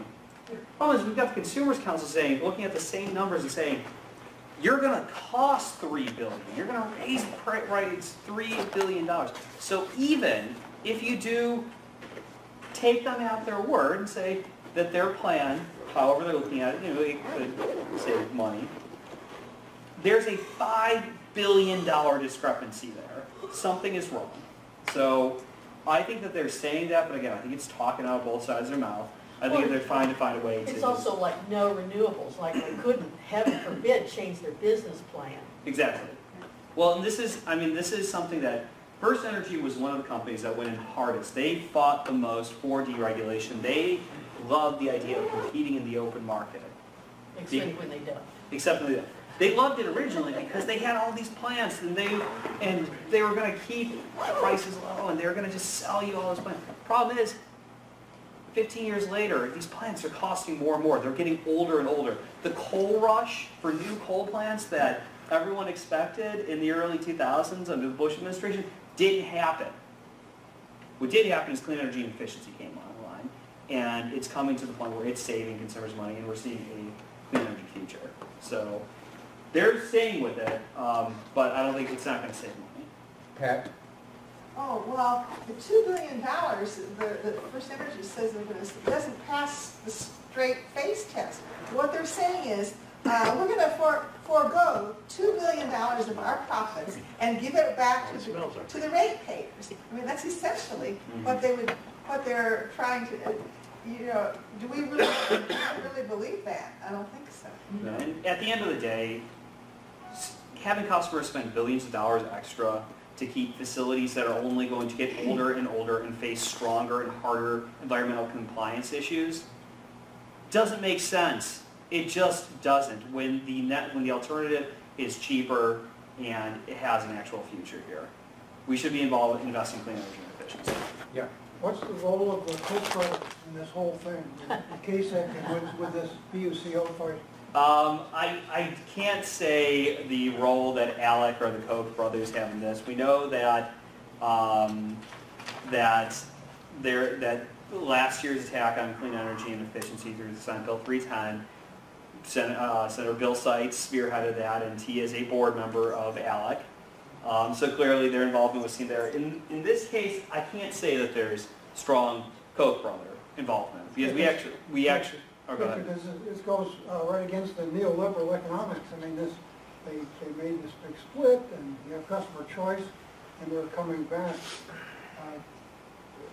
going against their own policy. You're right. This goes against 15 years of policy. 15 years ago, state legislatures voted and said, we want a model where we're going to have a competitive marketplace and people can choose, consumer choice. 15 years later, we have utilities that are fighting actively against this and are effectively in a non-legislative entity trying to re-regulate the market as they see fit. If you want to give something that will fire up a legislator that will fire up some of our friends on the right, talk about a non-elected board effectively trying to re-regulate and create new and rewrite the laws.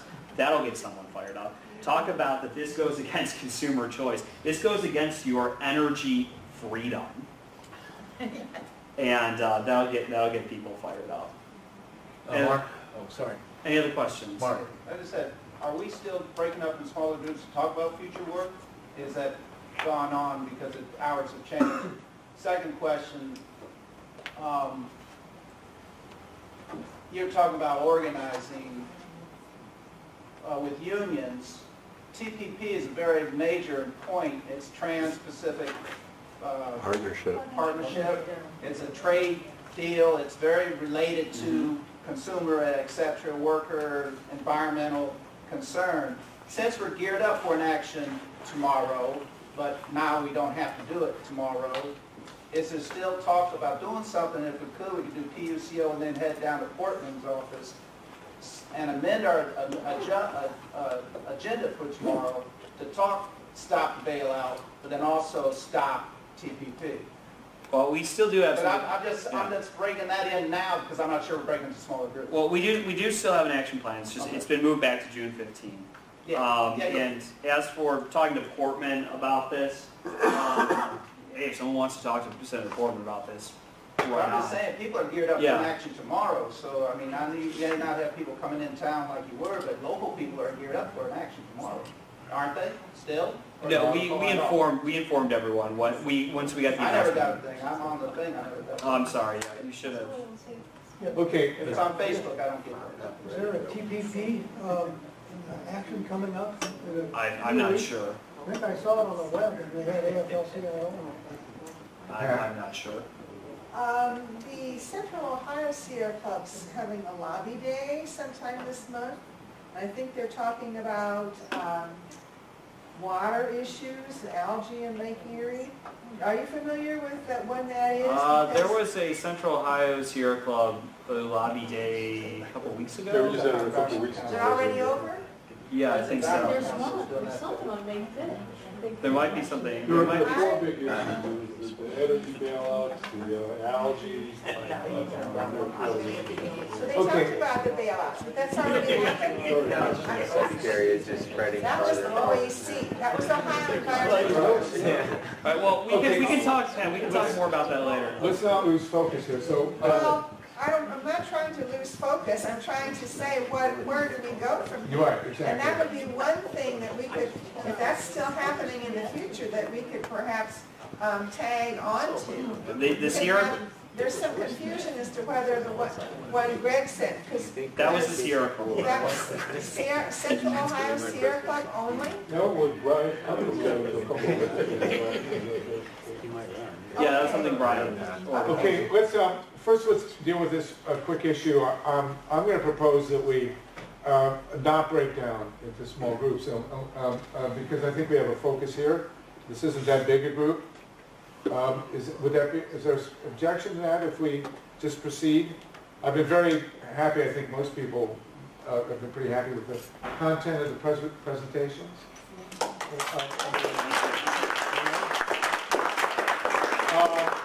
I do want to point out one thing very quickly, procedurally.